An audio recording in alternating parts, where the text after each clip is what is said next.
The Late Night Alternative with Iain Lee on Talk Radio. We have ways of making you talk. Every man has his techniques, and they're all different.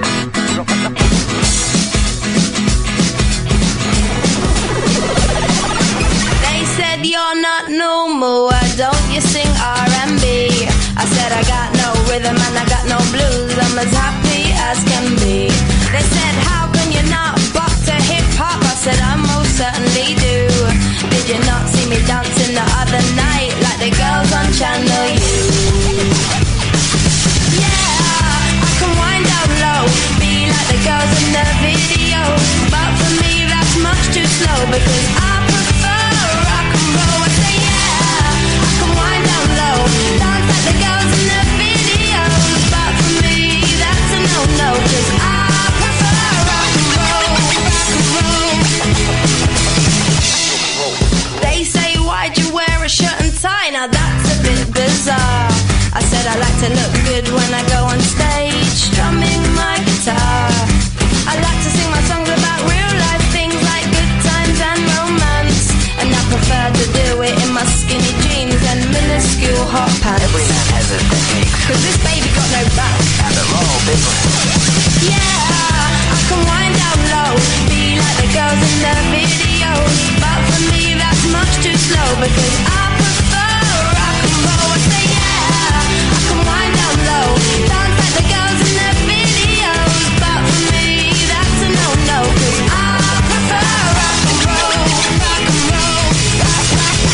Why can't people just let me be? I'm only putting out what comes best to me. Some people get their kicks with other things, but I get mine with wood and string.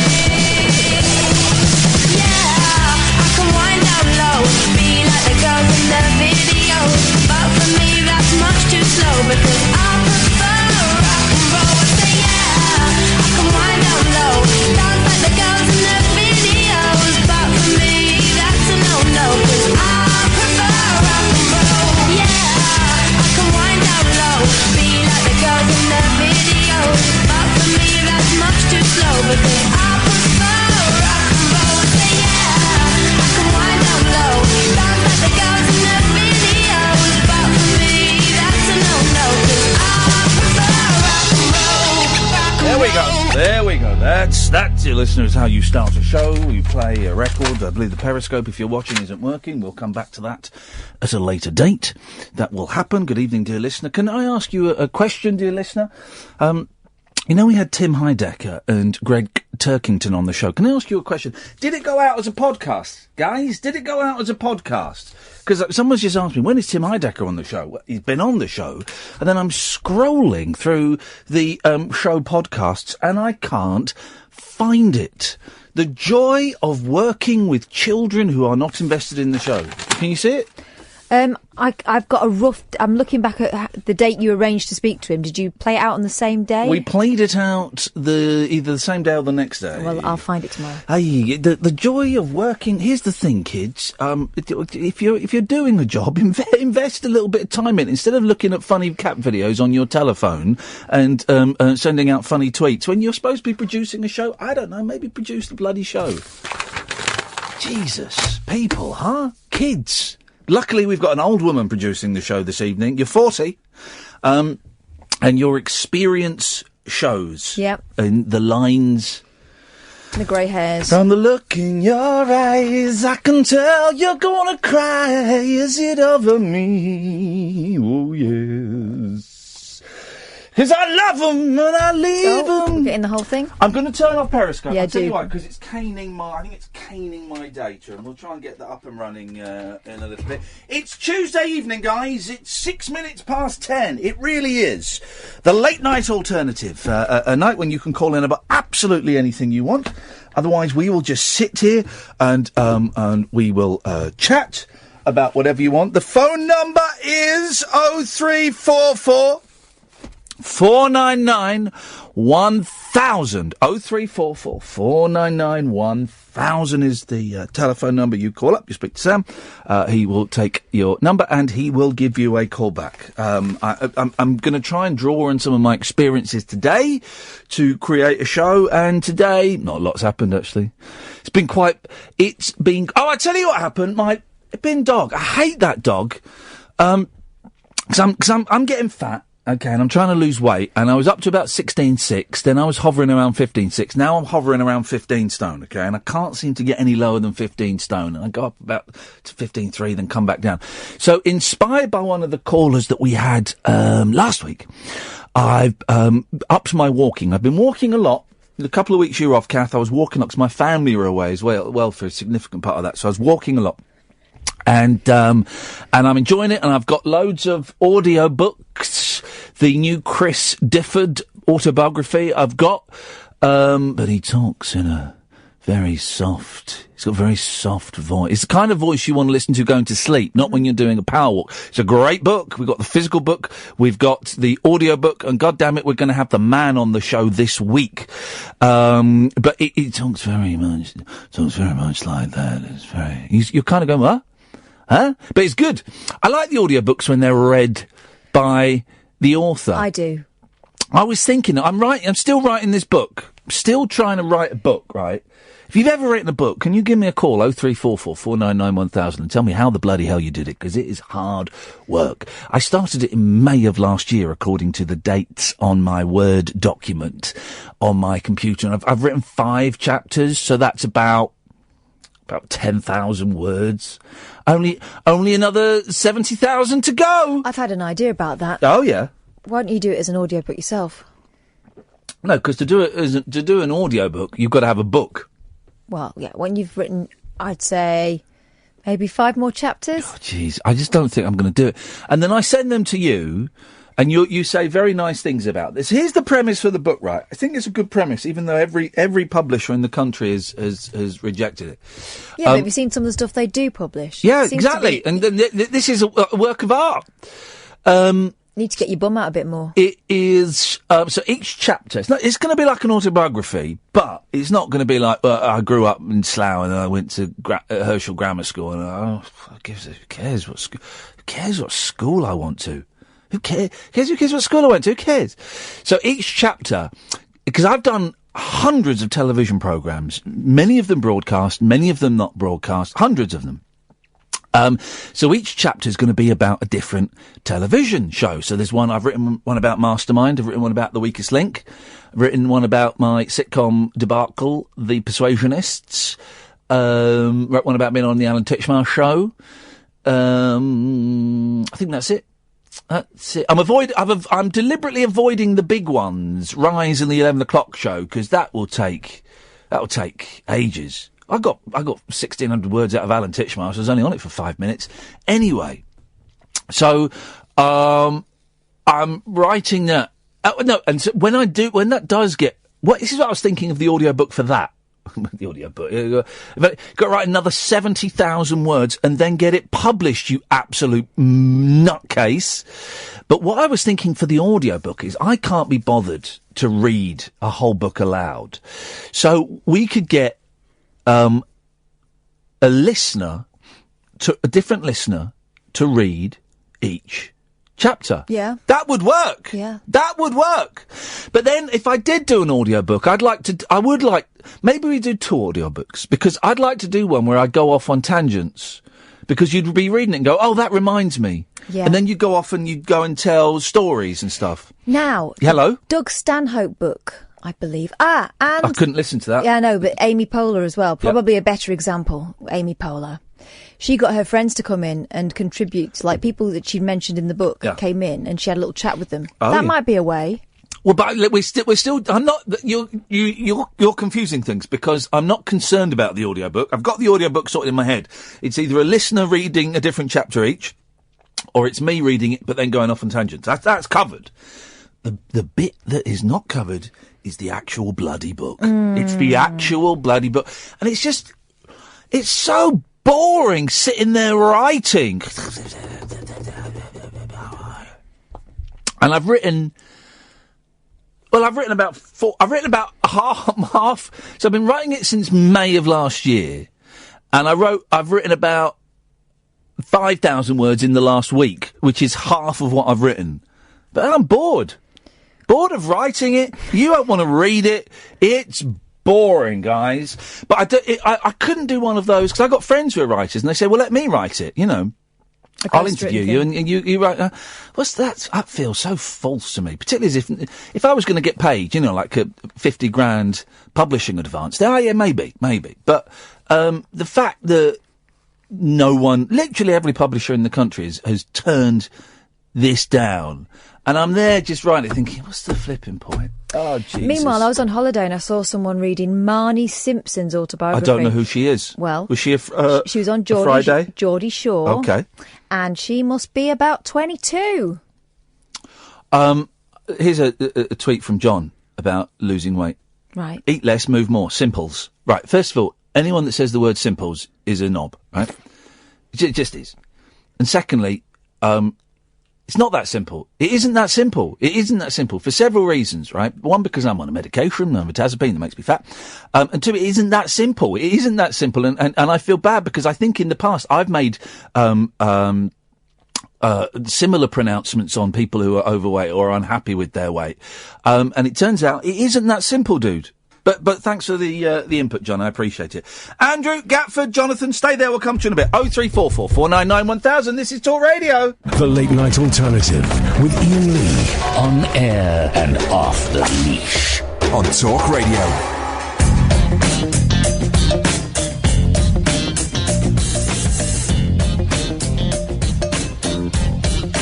The Tim Heidecker interview hasn't gone out.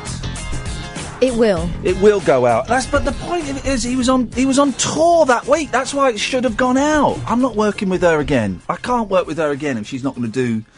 She's not going to do. I don't know, producing the show. Jesus. Let's go to Andrew. Good evening, Andrew. Oh, hi, Ian. Hey, Andrew.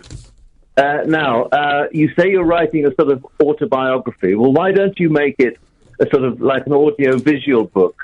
So that about at the end of every 3 or 4 paragraphs, you put a reference how people could use, because they read it with their smartphone beside them. What? And so you've got a reference to the thing that you're talking about in the book, so they can watch it on their smartphone as they read the text.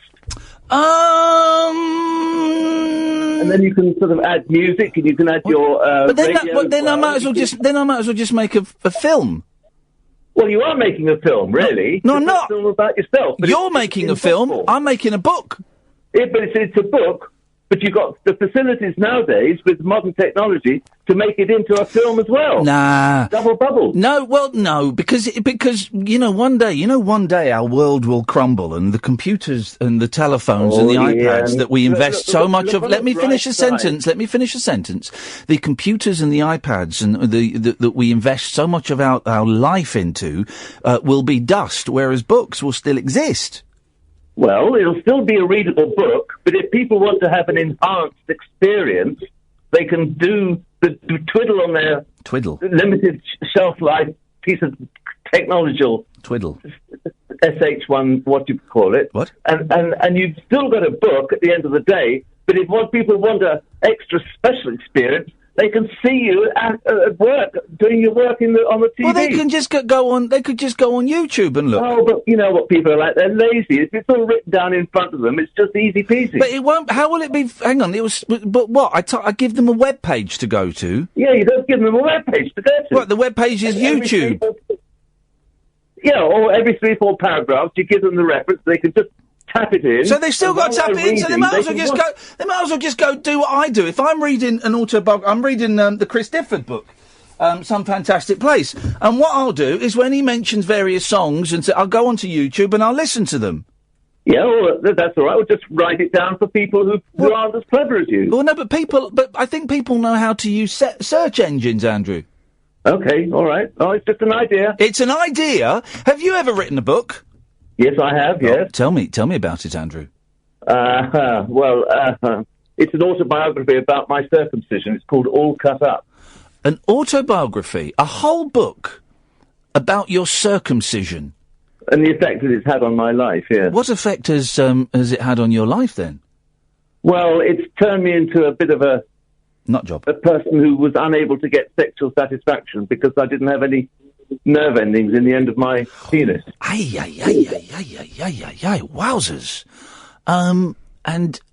So but the orgasm... I get the orgasm, but I don't get any sensation before it. So if someone were to lick and stroke, that would be nothing to you? Not very much, no. Wowzers. It's a bit like a tickle under the armpits, really, nothing special. Oh, God. That must be, what a disappointing life that must be. Did you have it done as a baby? Yeah, I had it done, it was all done in those days. Yeah. Was it? Well, I think so. There were very few people that we used to call them roundheads and cavaliers. There were very few cavaliers at school. But hang on, how old are you? I'm nearly 70. But really, so you're saying that 70 years ago that was the tradition? Are you Jewish? No, it's the tradition. Because nowadays, in America, everyone is, which is the one that hasn't got a foreskin? Roundhead. Yeah. Yes, in America they're all roundheads, but I think the majority of British men, unless done so for medical or religious reasons, are cavaliers. Well, medical health wasn't what it is now. No. It was considered to be a healthy thing to do. Yes. So, I really want to see your penis. No, I do, because is it obvious that they've cut off too much? Well, there's a big scar underneath it. Down the shaft? Yeah, down the shaft, yeah. Wowzers. I think they may have messed it up, Yeah, well, it would appear... It would appear so. How... You say you've written a whole book about this? Well, yes, I have, really. Yes. And did you reach a conclusion? Well, I just think that it's male genital mutilation and it should be banned. I do tend to agree with you, unless it's done for medical. We had to get one of our boys done because he was, he had terrible problem. His bladder and his kidney were not wired up properly, and he had to have an operation. And they said, look, it probably best you just, if we circumcise him as well. And I was quite upset by that, but I followed the doctor's instructions. But I do think. I tend to agree with you. I think it is genital. Well, it is genital mutilation, and I do find it abhorrent that both the Islamic and the Jewish faiths do this to babies. They cut off a bit of a baby's willy. I think it's horrible. The net result, Ian, is that because the sensations are taken away in the penis, it tends to make the males more sexually active, just to try to find some feeling. You're always horny, yeah. Yeah. So you relate that to what's going on in some of these. Hang on, but that doesn't. That's not every. But surely yours is a rarity where you're constantly got the probably a rarity, horn. but I don't think it's an unknown thing for people who've been circumcised to have much less sensation in their member. Well, hang on a minute. The only way the only way we would know that is by speaking to someone who'd been circumcised as an adult, and they would have been sexually active before the circumcision and then sexually active after. Because you don't know what it's meant to feel like. Exactly. Right, I'm going to take off my talk radio hat and put on my BBC local radio hat and risk going. I'm going to go full partridge. If you've had a circumcision, were you hornier before or after? 0344 499 1000 is the telephone number. Thank you for that, Andrew. Thank you. Certainly giving us something to chew on there. Let's go to Jonathan. Hello, Ian. Are you circumcised? No. Are you horny? No. Okay. I do suspect, though, that somewhere along my bloodline I do have a bit of Jew in me, which is very useful. Now, hang on a minute. Because you said that with an unnerving and slightly unpleasant tone, and you saying that is a bit useful. That makes me very, very uncomfortable because I suspect you're then going to say something that's actually quite unpleasant and offensive. Not at all. Well, not at all. I just I just enjoy the thought of me inevitably having any Jewish blood in me. I think we've all got everything. We've all got black in us. We've all got a bit of Jewish. We've all got everything in us. Isn't it? We all come from Africa. Yeah, I do love the ethnic shielding, as I like to call it. What does that mean? Oh, it means whenever someone attacks you for being something which you're not, you can then say, well, how can I? I can legitimately point to the fact that I have genes from this ethnic group, that ethnic Well, no, group, but you can still be no, hang on. No, Jonathan, that ethnic shielding doesn't work, though, because just because thousands of years ago your ancestors came from Africa, it doesn't mean that you can't be a racist twit. Well, to those that you don't share an ethnic link to, yeah, you're right, I would suppose that. Yes. Anyway, what have you called him for tonight? I think we should give up writing this particular book. I like this. Go on. Yeah, writing a book takes a certain talent and skill that unfortunately most of us don't have. I tend to agree with you. There's no shame in it. There's no shame in admitting, look, I've tried my best. I'm no good at it. Yeah. I have a great admiration for those who can do it. Yeah. I'm just going to use my time more productively. Now, hang on a second. This is weird because this is the voice inside my head. Come real.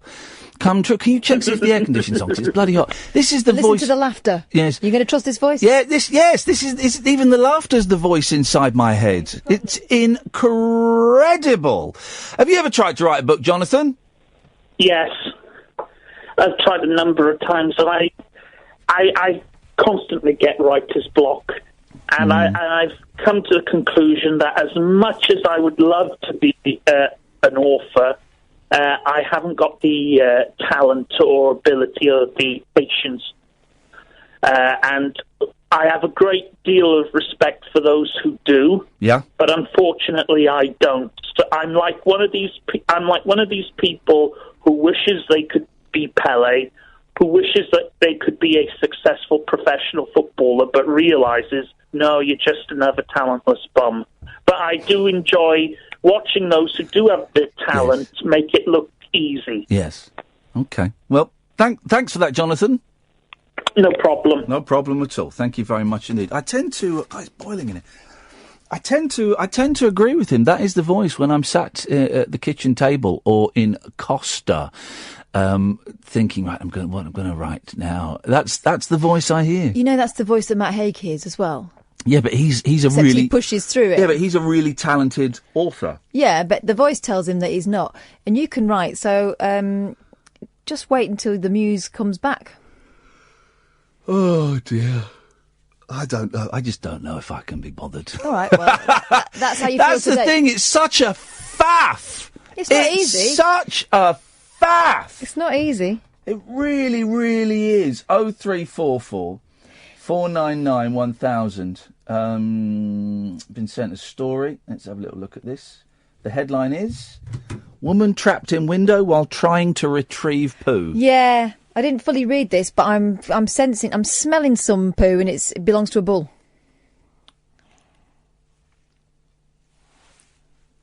All right. Shall we read it? Go on. It's on the BBC website. Yeah, but it's on the BBC. The Bullshine Broadcasting Corporation. A woman who threw her poo out of her date's toilet window because it would not flush had to be rescued after she got stuck trying to retrieve it.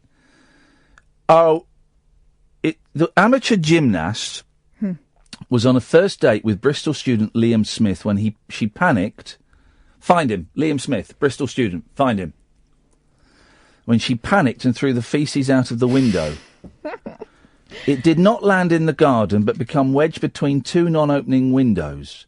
After climbing in head first, after it, she became... There's a famous apocryphal story that was even told on when Richard and Judy did This Morning. They were told it by one of their researchers, but it's apocryphal, of course, urban myth, about someone at a wedding, birthday party, anniversary, whatever. A woman poo wouldn't flush, she chucked it out the window and it lands on the roof of the what do they call a big tent, a marquee. After climbing in headfirst after it, she became wedged. Mr. Smith had to call the fire brigade for help. The story appeared on a crowdfunding page. Yep. Here we go. That's what I'm saying. Set up by the University of Bristol student. Mr. Smith, who is hoping to raise funds to fix his broken window, wrote that he was on a Tinder date with the woman and they went back to the shared house he lived in. He said the woman went to the toilet and when she came back she had a panicked look in her eye and told him what she had done. He said the toilet window opened into a narrow gap separated by another double-glazed window. It was into this twilight zone that my date had thrown her poo, he said. He went to find a hammer to smash the window, but she decided to climb in head first after the offending package and became jammed. Woman was unharmed. Mr. Smith said his bathroom window was destroyed. I'm not complaining. They did what they had to do. Problem is, I've been quoted north of £300 to replace the window. That's a significant chunk of my monthly budget. The Avon Fire and Rescue Service confirmed it had received a call and freed a woman trapped between external and double glazing. It also confirmed that a window was broken in the process. Those guys wouldn't lie. Yeah, but the story. Well, it does. Thank you, Pablo, for sharing that. It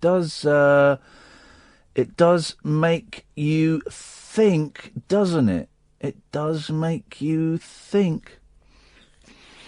0344 499 1000. This is Talk Radio. The wild man of late night radio. The Late Night Alternative with Iain Lee on Talk Radio. We have ways of making you talk. 0344 499 1000 is the telephone number. Evening, Kyle. Evening, boss. You all right? I'm all right, mate. What you got for us? Well, it's a bit of a strange. I don't think we normally do sort of not but sort of back to back because you finished the end of last night's show, which was very good. Yes. Saying you were going to destroy me, and I actually lied awake, thinking good. There's no way you can because what I'm saying is the truth. Okay, well let's hear it because if I'm honest, I don't remember that, but it does sound like the kind of thing I would say, and I'm glad you had a sleepless night worrying about it. Well, thank you. It was a bit where I believe you got diddled at £36 for changing your name. Oh yeah. I paid £36 to change my name by a deed poll, and you're telling me you don't have to do that. I call you, sir, a liar. No, absolutely true. I can provide any details you want. Okay, well, what is your name? What full name? Well, yes. Well, no, my name is Kyle Rickards. Okay, and what was your full name prior to this incident? It was Rickard without the S. So you just added an S on?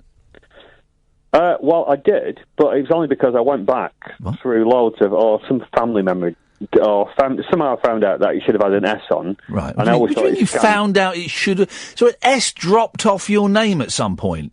Yes, seriously. Okay, Kyle. It sounds okay. Go on. Right. So what happened was, when I was about 14, I was very cocksure. Yes. So I you see, right, and I'll be honest with you because we didn't have the internet then. But I'm sure that I read somewhere, or it was in a book or something. It was like, oh no, it's a myth. You don't have to do it by deed poll. You can just tell people what you want to be known as, and then that's your name. Yeah. So I did. I just told everyone, there's an S on the end of my name from, decades back. Yeah. And everyone that was it. And I think the only thing was... Here we go. My national insurance card, Thank you. I think, came through without the S, and I got them to redo it. Right. My mortgage has the S on. Yep. Trying to think. But my passport has got the S on it. Birth certificate? Well, sorry, say again. Birth certificate, mate? Strangely enough, my birth certificate doesn't have the S. Right. And it only gets flagged up when, I'm sure that I've told you where I used to work, so my security clearance, it came back once. And they said, "Oh, hang on, how come it's not an I?" But you've not, Kyle. With respect, you've not changed your name. How old were you when you did this? About 14. Right. Okay. Let's break this down. You've not actually changed your name, mate. You've just put an S. You just pluralised it. All you've done is pluralised your name. But that's what I'm. That's what I'm known as. Yeah. Exactly. Pluralised Kyle. That's all you've done, is you've just pluralised it. Yes, you can do that. But you couldn't now call yourself John Benjamins. No, but why would I? This is the strangest Why would I? You should have stuck with that. That was a great line of questioning. I had no comeback on that. Yeah, but why would I? No. Anyone can pluralise their name, right? That's easy. He's just put an S on his name, Kath. That's all he's done, right? I heard, yeah. He's pluralised it, which is fine. Anyone could do that. I could do that. Kath could do that, right? I wouldn't. We wouldn't, because we're not, I'm not going to judge you for it, buddy. But you could, like I say, you couldn't call yourself Timmy Daniels. Why? Well, you can't. You can't. But you call. Tell you what, right? You call yourself Timmy Daniels, then you go and try and take some money out of your bank account. But I sold it when I was 14. Yeah. Okay. But all right. But you do it. You do it now. But all right. But my brother. Yeah. So, right. And again, this is getting straight into slightly darker waters. If he's just pluralised his name, it doesn't count. So no. Well, so basically, he didn't have the S on the end of his name. Yeah. And he came to live with me. I had a residency order made, and when they made the residency order, they said, "What name do you want it in?" Yeah. And I said, "Put the S on." So me and my brother have the S, but my nan, who died 2 years ago, didn't. But all you've done is you've just told. Did your brother want the S added? He didn't really care because he was just happy to come and live with me.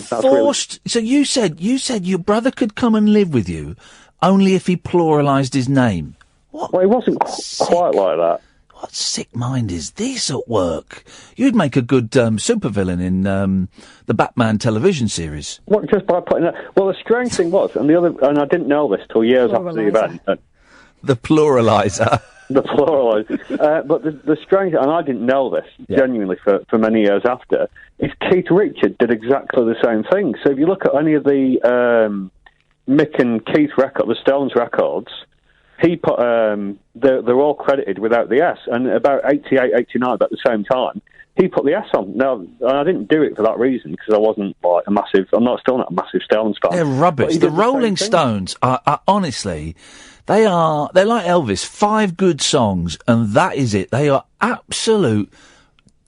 Easily the worst band that's ever existed. Easily. Worse than Coldplay, worse than U2. They are terrible. And anyone listening to this who is a Rolling Stones fan, you deserve everything you get. Because they are awful. What about the Lighthouse Family? They were cack. Yeah, really cack. The Stones were worse than the Lighthouse Family. There we go. No. Yes, mate. No. Yes, mate. I'm not having that. Don't you mean the Lighthouse Families? You've been horrible to me now, and you've still not owned me. I've destroyed you! You've not changed your name to Timmy Daniels! Well, no, I've travelled around the world and got a mortgage with an S on the end of my name. Yeah, but you now tell your mortgage company, I'm not Kyle Rickards anymore, I'm Timmy Daniels. And then you see what hoops you've got to jump through, man, because you've not changed your name, you've pluralised it. Wasn't Timmy Daniels alternative Hitler from the other night? Yes, he was. Oh, gosh. Yes, he was. That's a can of worms. Kyle, I'm sorry, mate, but I tell you what, we'll take a vote on it, 0344 499 1000. By adding an S to his surname, has Kyle changed his name or not? We'll do a Twitter poll, okay? That's fine. And you will abide by the result, yeah? Well, it'll be a bit of if I have to, but it'll be a bit of faff taking the S back. No, you haven't got to take the S off. You haven't got to singularise yourself. But if it is proven via a poll of Twitters Right. I mean, look, this is what they were doing earlier. Should ex-offenders be able to conceal their past when it comes to interviews? Have a guess. Everyone says it's always 80%, 20%. Everyone said no. So this is a poll that actually matters, right? And you haven't got to change. You haven't got to take the S off if you don't want to. But you have to accept at the end of it, when it goes my way, which I know it will, that you did not actually change your name.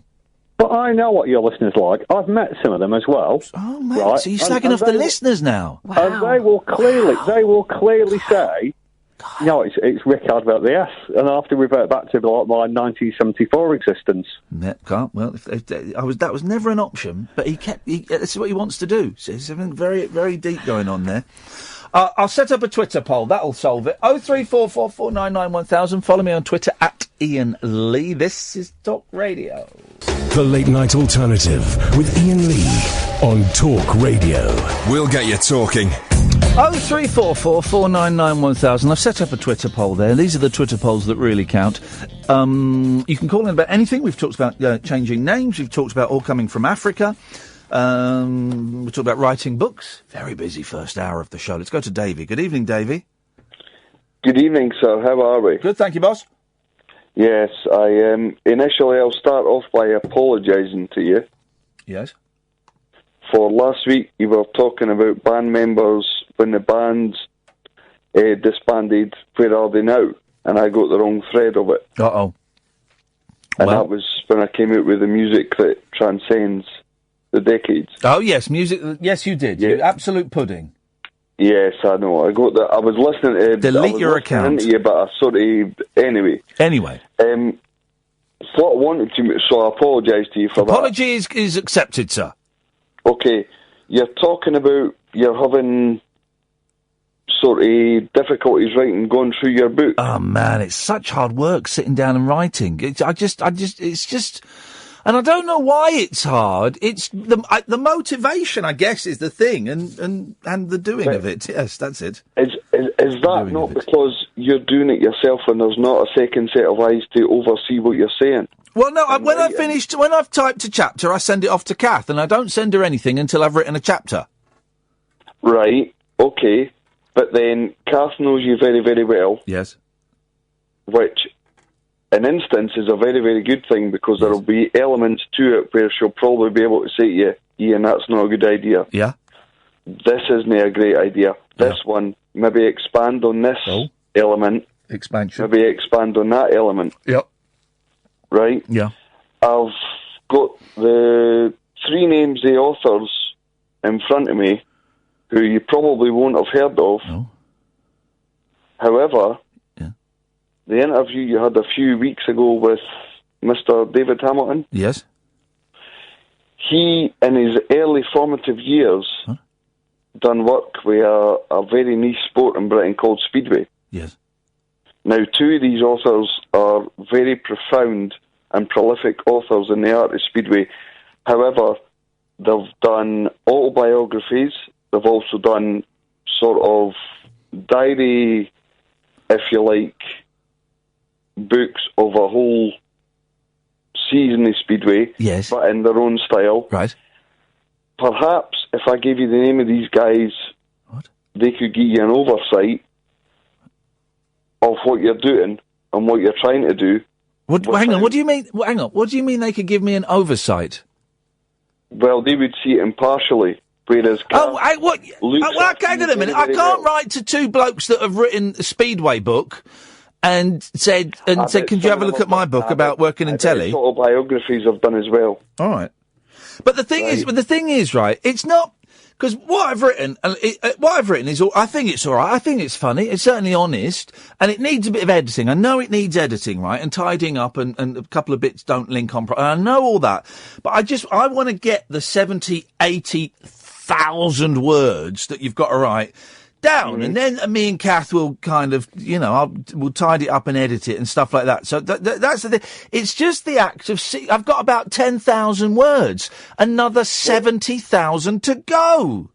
But then this is what I'm saying to you. Could these guys not give you a sort of plethora as to set the scene of things?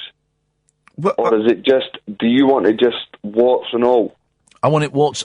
It's warts and all, man, but with some of the warts frozen off. All right, okay. There is a name here who's done an unofficial autobiography of one of the world's most famous DJs in the world. Wow. I could give you that name. Give me that name. Give me that name. I'm not going to do anything. It's a guy called Richard Norris. Okay. I don't actually really know how you would get in touch with him. Well, hang on a minute. If you don't know how to get in touch with him, how the bloody hell am I going to get in touch with him? Well, I was going to say to you, you would need to look it up. Okay. On the internet. I don't have the internet. I don't do the internet. What do you mean how can you not radio, How can you not do the internet? Because I read books rather than going through the internet. I read books, and I tend to buy books off the internet. That's what I tend to do. No, well, you're old school. I go to Waterstones when they're still open and try and get them for there. Well, I do what most people do, is I go to Waterstones, I look at a book, then I look on my phone how much cheaper it is on Amazon, and I get it delivered to my house the next day. Well, I've had that done through friends of mine that are on the internet. See, I used to have cable TV and all that, and I got rid of that because I prefer listening to the radio. TV is generally rubbish. Davey, go listen. Thank you for that, mate. 0344 499 1000. I'm never going to get in touch with that bloke. Gatford. Hi there. No, it's Gafford's now. There we go. Here we go. You're going to... Boy, after that last call, you sound like a bundle of energy. So I know, don't I just? There is an issue that we need to discuss. Yes, there is, Gatford. There is. You will remember that at the weekend, I came and observed your game of tag, stroke it, I didn't know what you did before you arrived, but that's interesting to know that you came.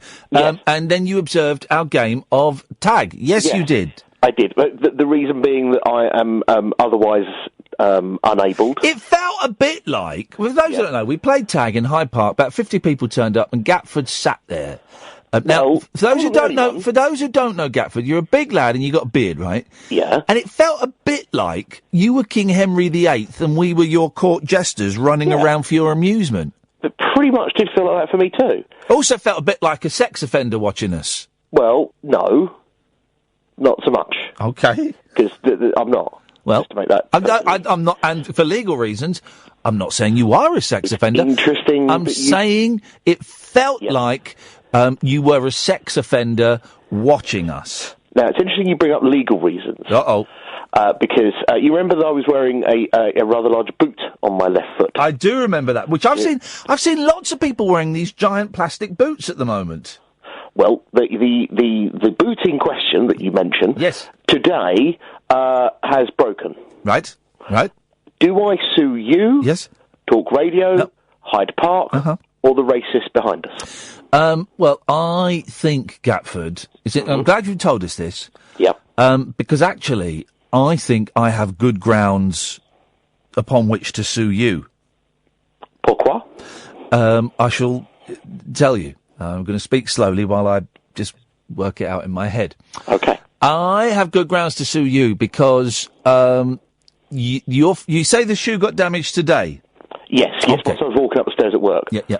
Well, I find that very, very upsetting.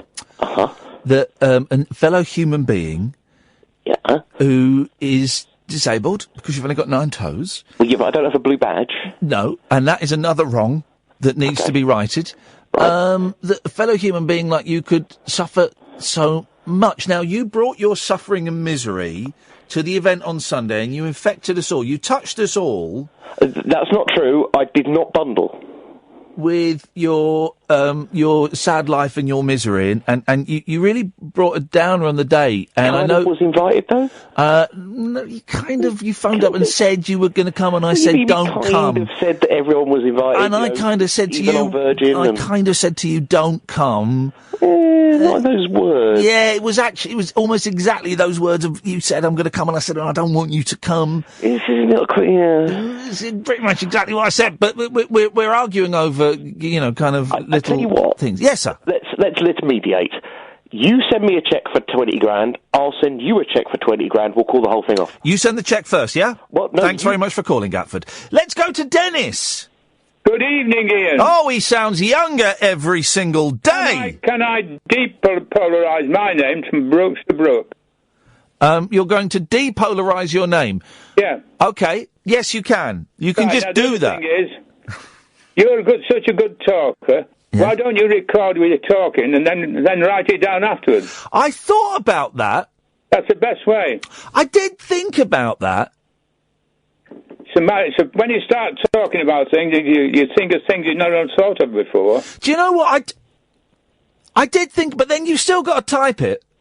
Oh, well, that's beside the point. Well, no, that is the point. You've still got to type it. I mean, but at least you've got it in order to start with. Yeah, all right. I tell you what I'm going to do, Dennis. I'm going to try the next chapter like that. I'm going to record it. And then am I right, dear listener? Someone phoned up with more technological advice than me. I've got a wonderful woman who transcribes stuff for me when I need it, but this could be quite pricey because I talk a lot. But isn't there an app on your phone where you speak into it and a dictation thing? Can I use your dictaphone, Dennis? No, thank you. Use a phone. You're not using my dick for anything. Well, you've almost got the punchline there, but not got the punchline. Of course, is no use your finger like everybody else. But I'm gonna do that tomorrow, Dennis. I'm going to do that tomorrow. Good. Thank you. Good night. Ta-ta. 0344 499 1000 is the telephone number. Lots of stuff coming up. Some really big guests coming up soon. We're going to have Sparks on the show. They've got a new album out, Hippopotamus, which I heard today and is wonderful. Chris Difford is going to come on the show. I think I'm doing both of them on Thursday. Chris Difford at 4 and Sparks. We've been invited to the album launch at the ICA. I am very, very excited. Who else? Mark Lewison, who is a Beatles expert. I'm going to his house next week. And also Johnny Rogan, who's written these, I've read his, he wrote a book about the birds ages ago, and it's about the thickness of, 5 old phone books. And he's written 2 more books about the birds, and they're huge. And I've read his book he wrote about Ray Davies of the Kinks as well. So I'm meeting him. So we've got some really cracking guests coming up soon. If you've got any suggestions for guests, you can email me, ian@ianlee.com, or you can tweet me at Iain Lee, IAINLEE, or you can message me on my Facebook page, facebook.com/Iain Lee. Can I ask a favour? If you're going to tweet me or something and do it in a public place, don't at the other person that you're suggesting as a guest. Because of the wonderful things he does. Because it can be a bit embarrassing. We've had a few times when people that we've not actually been that interested in get atted, and we're like, I don't really want them on the show. 0344 499 1000. And don't forget, of course, Catherine and I are doing several shows up and down the country of our podcast, The Rabbit Hole, which is separate from this show, and it's a phone-in show, and we record it in front of a studio audience. And you can come along, you can watch us record. We normally record 3 or 4 shows in the night. It's sort of split into 2 halves, usually of about 45 minutes and 45 minutes, right, 2 hours. We stick around afterwards, and you can come and say hello and shake hands, and we take pictures and do all that kinds of stuff. And we try and keep the tickets as close as we can to a tenner. Now, some of the venues charge a bit more. Some of them we take less money as we try and keep it to a tenner. Let me give you these dates, okay? Our only London show this year is at the 17th of September at the King's Place in London. 17th of September, King's Place, London. And if you Google King's Place and Rabbit Hole, October the 1st, we're in Scunthorpe. Have we even got anybody? I know we've got one listener. We had a young lady get in touch. We've got one listener in Scunthorpe, and I think that's represented in our ticket sales as well. We're at the Cafe Independent in Scunthorpe on the 1st of October. The 14th of October, we're in Brighton at the Caroline of Brunswick. That's almost sold out, guys. And the 29th of October, we're in Hull. And again, I think we've sold 9 tickets. tickets for that. That's at Cardamom94 on October the 29th. If you follow me on Twitter, I'll post a link to where you can get all of those dates if you want to come along and see us. Onwards and upwards, dear listener. Another 2 hours of this to go. 0344 499 1000 is the telephone number. Plenty more to talk about, including moonwalking, dog poo, and of course, one of the greatest and weirdest rock and roll bands of all times, the Kinks. Talk Radio. Oh, yeah, and we're talking about, I don't remember why, but about circumcision. If you got circumcised as an adult, were you horny up before the circumcision or after the circumcision? I'm asking for a friend. I'm Iain Lee, this is Talk Radio. The Late Night Alternative with Iain Lee on Talk Radio. We have ways of making you talk.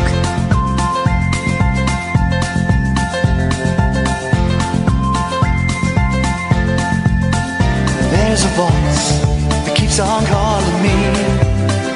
Down the road is where I'll always be. Every stop I make a new friend. Can't stay for long, just turn around and I'm gone again. Maybe tomorrow I'll wanna settle down. Until tomorrow I'll just keep moving on. Down this road that never seems to end. When new adventure lies just around the bend. So if you wanna join me for a while, just grab your hat, come travel light, that's hobo style. Maybe tomorrow I'll wanna settle down. Until tomorrow, the whole world is my home. So if you wanna join me for a while, just grab your hat, come travel light, that's hobo style. Maybe tomorrow I'll wanna settle down. Until tomorrow, I'll just keep moving on.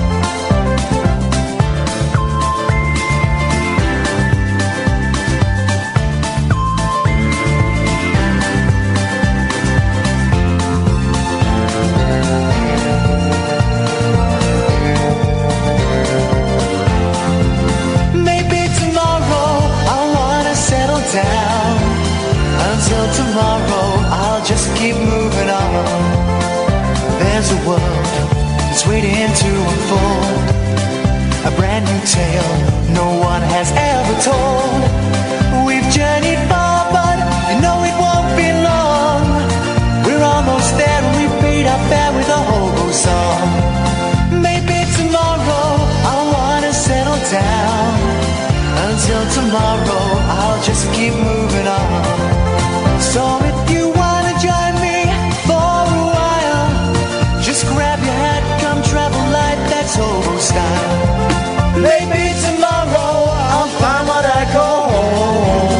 Until tomorrow, you know I'm free to roll. Ba-dum-ba-dum.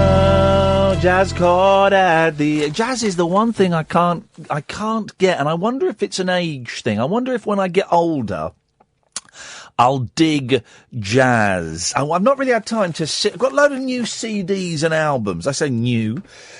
You know, they're old. I've bought them for about £1 on Amazon, and downloaded some stuff. And I've not really had time to just sit down for a week, just listen to some music. That's what I need to do.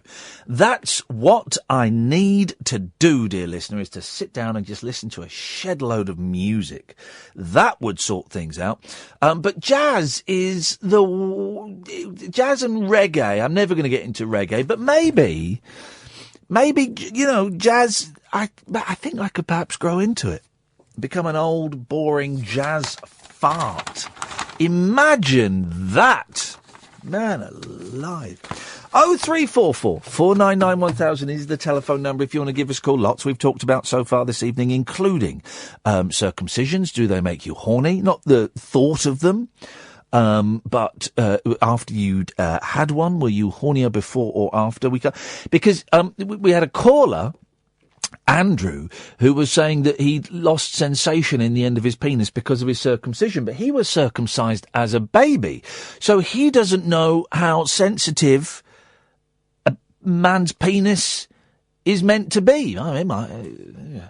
So we talked about that. We've talked about all coming from Africa, writing books, all kinds of bits and pieces. You know the rules, guys. You can phone in about absolutely anything you want. And Kath's gone off to sort out some bits and pieces. I think she's coming back soon. But in the meantime, it's just you and me. So you can give me a call about anything you want. 0344 499 1000 is the telephone number. Let's have a little look at the Twitter poll. 145 votes on Kyle added an S to his surname. So did Kyle Rickards change his name or not? And this really is, the results really are staggering, and I think they prove why Twitter polls are so worth doing. 44% say yes, he did change his name. 56% say no, he just pluralised it. He just pluralised it.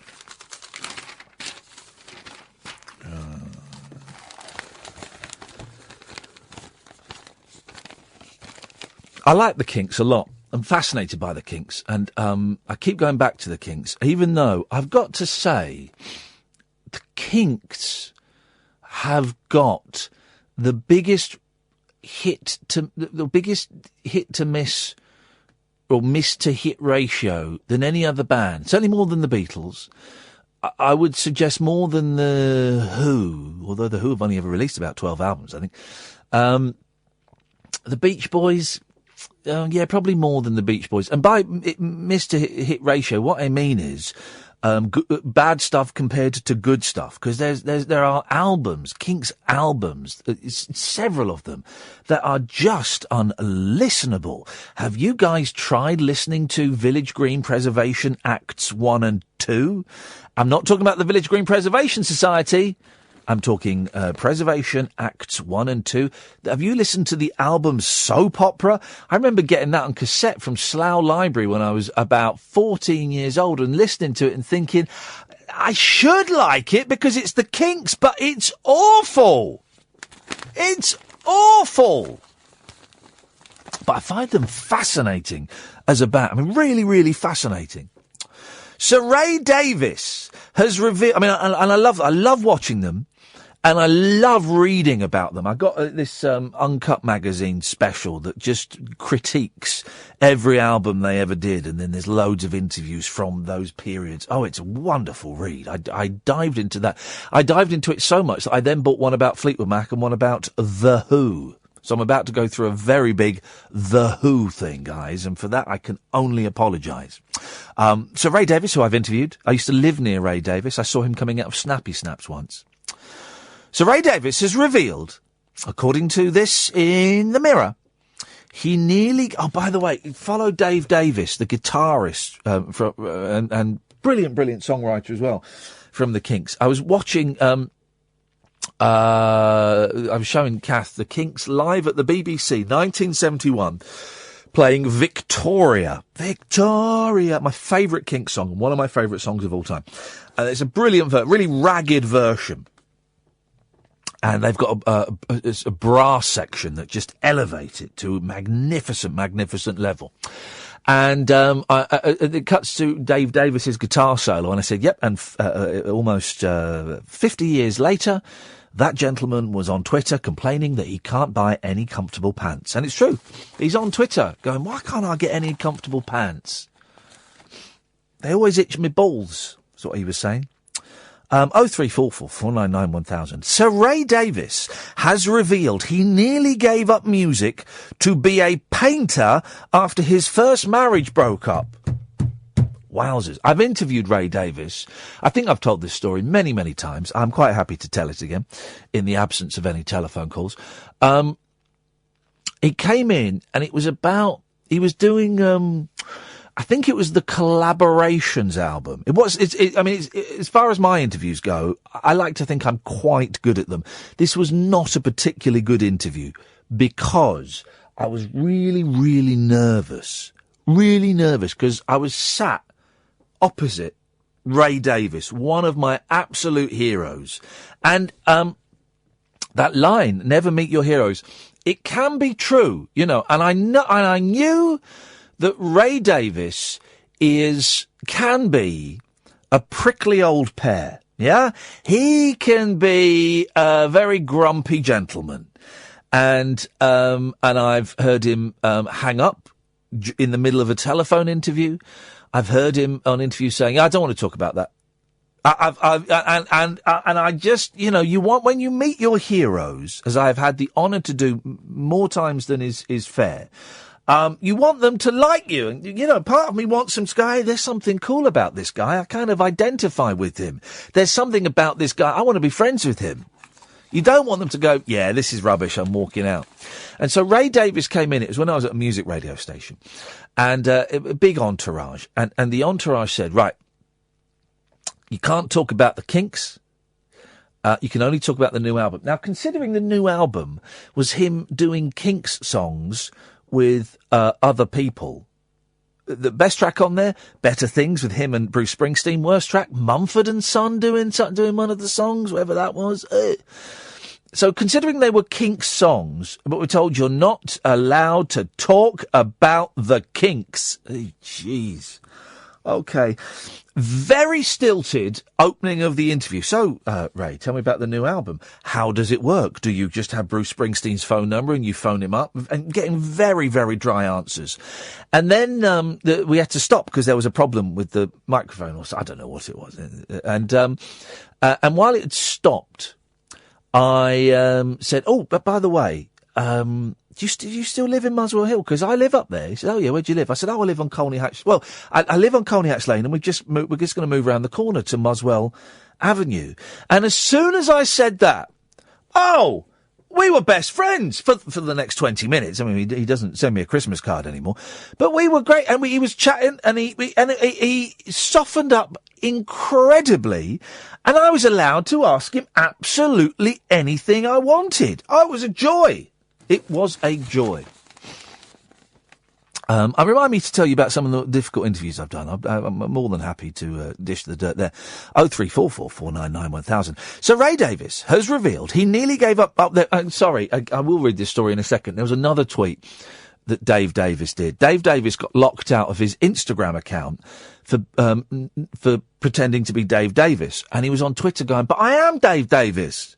And I've been locked out of Twitter, of Instagram. And he sent a brilliant tweet. He said, my brother, Ray, can get a knighthood. I can't even get an effing Instagram account. It kind of summed it up. The Kinks legend, 73. I hope those guys get back together again. I saw them once at Alexandra Palace. Said he wanted to quit after divorcing Rasa in 1973. He told the Radio Times magazine, I sat in this room with my brother. I wanted to give up the whole idea and become a painter. I wish I'd done that. There's still time, guys. There's still time. 0344 499 1000 is the telephone number if you want to give us a call. If you're always happy to take stories about grumpy celebrities that you've met. I mean, I told you about Al Jardine from the Beach Boys. Oh, I saw a beach boy walking through an airport. Of course I'm going to go and say hello to him. Of course I am. I was so nervous, and I went up to him and I went, Mr. Jardine. He had his back to me, and his shoulders dropped, and his head went down, and he let out an audible sigh and turned round and said, yeah, what do you want? What I wanted was, I'd love a picture and a handshake. Instead, what I said was, I just wanted to say thank you so much for the music, sir. Al Jardine of the Beach Boys. 0344 499 1000. This is Talk Radio. Kick off your slippers. Don't go to bed. The party is just starting. You can sleep when you're dead. The Late Night Alternative with Iain Lee on Talk Radio. 0344 499 1000. Simon in Windsor says, we're talking about the Kinks and Victoria while you were out of the room, Catherine. I was saying to a friend the other day how sad that so many songs like that one and a myriad of Queen songs have been debased by being used in adverts for floor cleaning products and bathroom fittings. What is Victoria being used for then? What advert was that in? I don't have a problem with it. I used to be a music purist and a snob, and I'd be upset hearing a Beach Boys song. I don't care. It's pop music. It's what it's for. Pop is to be sold. It's a commodity, and this is just taking it to the next to the next level. I mean, I'm honest. We're not allowed to talk about the adverts, but I think Van Monster is an improvement on the song. I do. I think it's an improvement. I think it's much catchier. So I don't have any problem with with pop songs being used to sell stuff. That's what it's all about, isn't it? It's what we live in a capitalist society. That's what it's about. Yeah, and also musicians have got to make their money somehow, and they sure as heck aren't doing it out of recording anymore. In it though. I love my favourite use of music in an advert was the Blue Tones. That song for it was for contact lenses. And don't go looking for a miracle. And do you know why it was for contact lenses? Because of the line, "You don't have to have a solution." Really? Yeah, we go. That Genius. was it. That's genius. And I heard someone told me they got $100,000 for that. And that's the Blue Tones, right? Nice little band. I can't believe they're rolling in money. So $100,000. Thank you very much indeed. We'll have that. James is on the line. Good evening, James. Hello, Ian. You all right? You good? Thank you, James. I'm not feeling the love tonight, Ian. Why is that? I don't know. You just seem down. Well, I am down, but these things happen. Anyway, I thought I'd delight you with a story of a celebrity being grumpy. Here we go. This is what we want.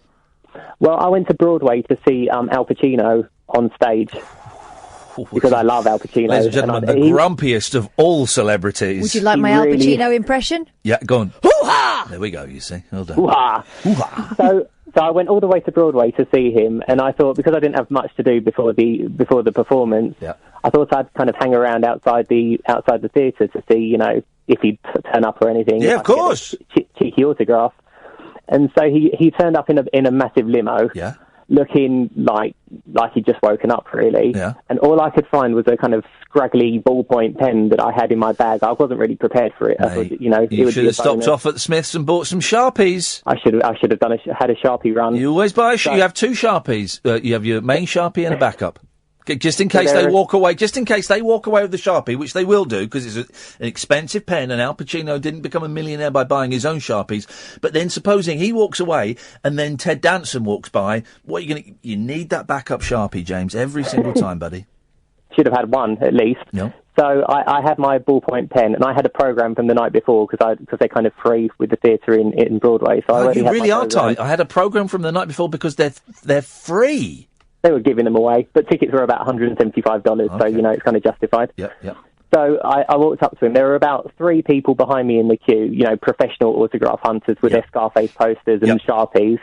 And so I approached him with my ballpoint pen. He tries to scribble on the front of his program. He tried! He tried. I gave him the pen. It didn't work.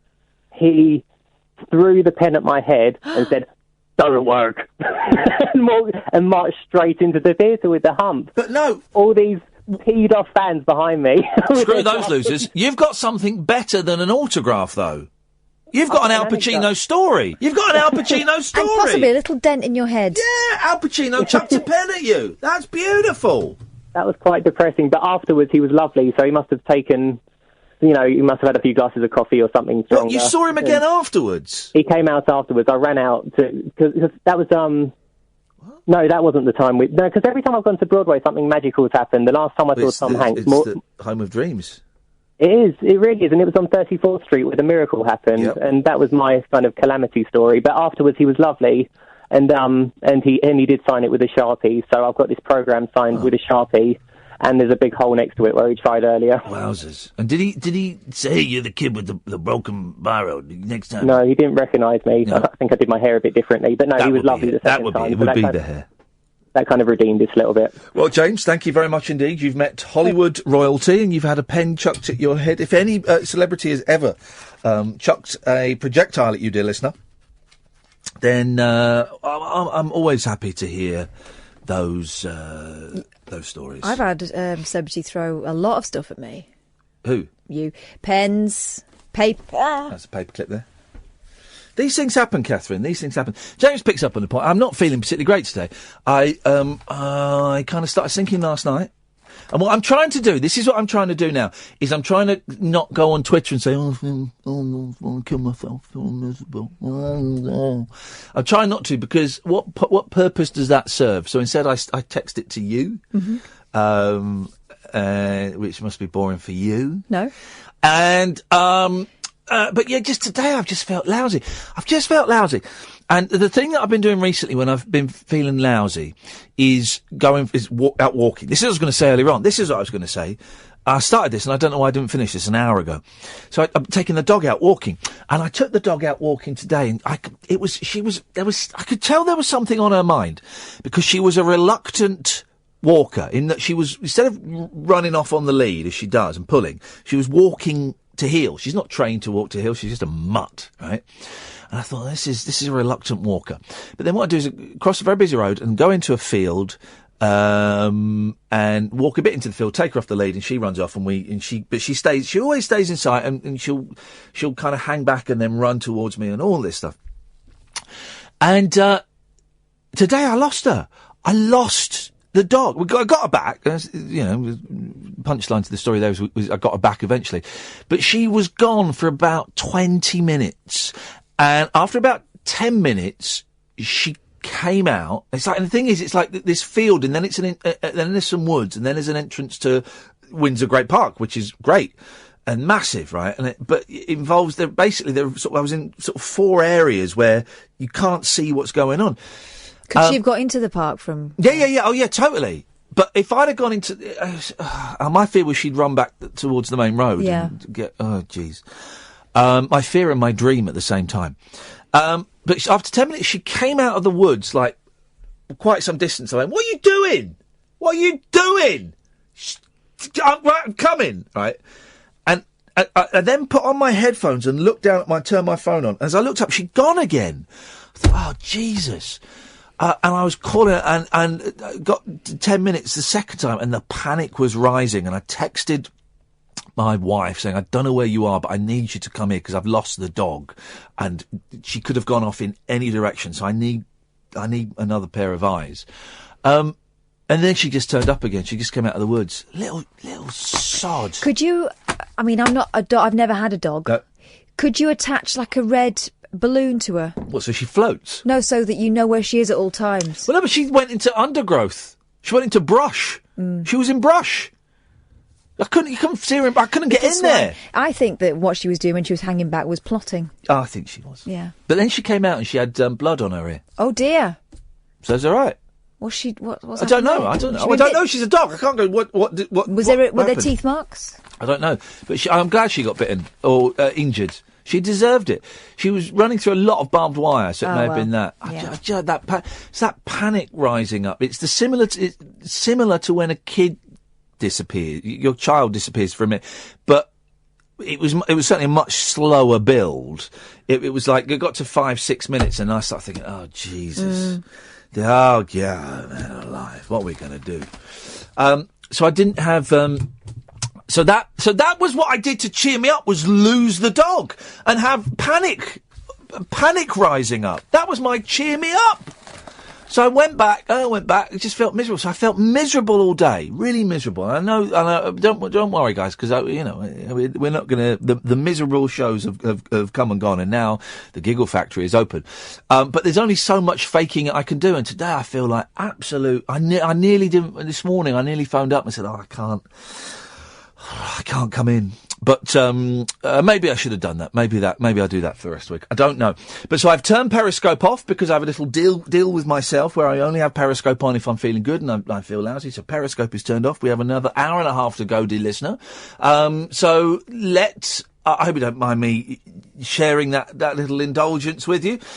So let's crack on, shall we? You can call in, of course, about absolutely anything you want. Heavy or light, light or shade, 0344 499 1000. I'm Iain Lee, this is Talk Radio. Set free your mind, let your fancy take flight. Conversation gets curiouser by the glow of moonlight. The Late Night Alternative with Iain Lee on Talk Radio. Now, 0344 499 1000. Oh, this is in England. A 5-year-old boy got a wee shock when he found this 3-foot python in the loo. Look at that. Imagine opening the loo and seeing that. Oh, my God. Flipping heck. This was in England. I kind of scanned across that in the paper because I assumed it was somewhere else. No. The lad who had been about to spend a penny. Imagine if he'd sat down for a poo and it had entered him. What if he'd been a woman? He would have sat on it. Yeah. Well, boys sit down to go to the toilet. Well, as well. I mean, I'm assuming he. But it could have entered and then come out of his mouth. My God. Ran to his mum. Petrified Laura Cowell said, I had to use a broom handle to lift the lid. Oh. Then out popped its head and its tongue came out as well. The toilet had been blocked for days.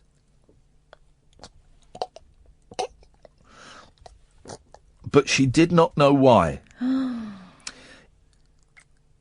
This is awful. This is the most disgusting story I have ever heard. It is thought the harmless baby royal python... Baby, that's massive! Yeah, it's 3 foot long. Oh, my... Escaped from neighbours when neighbours in Southend moved.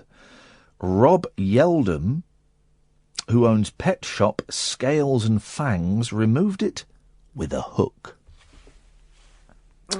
Mr. Yeldham said, I think the snake... Jeez. Oh, God. I think the snake went down their toilet and ended in this one as the sewers are connected. It smelt of bleach and a bit toilety. Oh, God. Added Ethan Pinion from Scales and Fangs. Although it had scale rot, probably from bleach, the otherwise healthy reptile is expected to recover fully. Ugh. It will be rehomed. That is... They've got to call it Lou, haven't they? Horrible. That is the natural world. I don't know if there's anything more disgusting than the natural world. It really is horrendous. Oh, God. I've got invaders at the moment. Oh, and yeah. It happens when we get a little bit of a warm, wet summer. Oh, hello. You know those air bricks you get in the bottom of your house? I think they're coming in through that. We came back from holiday into a dark house. My daughter took her sandals off, went into the kitchen. Yes. Stood on something squelchy. Yes. Slug. Oh, no. Yeah. Oh, no. Yeah. And it's happened to me before. Happened to me a couple of years ago.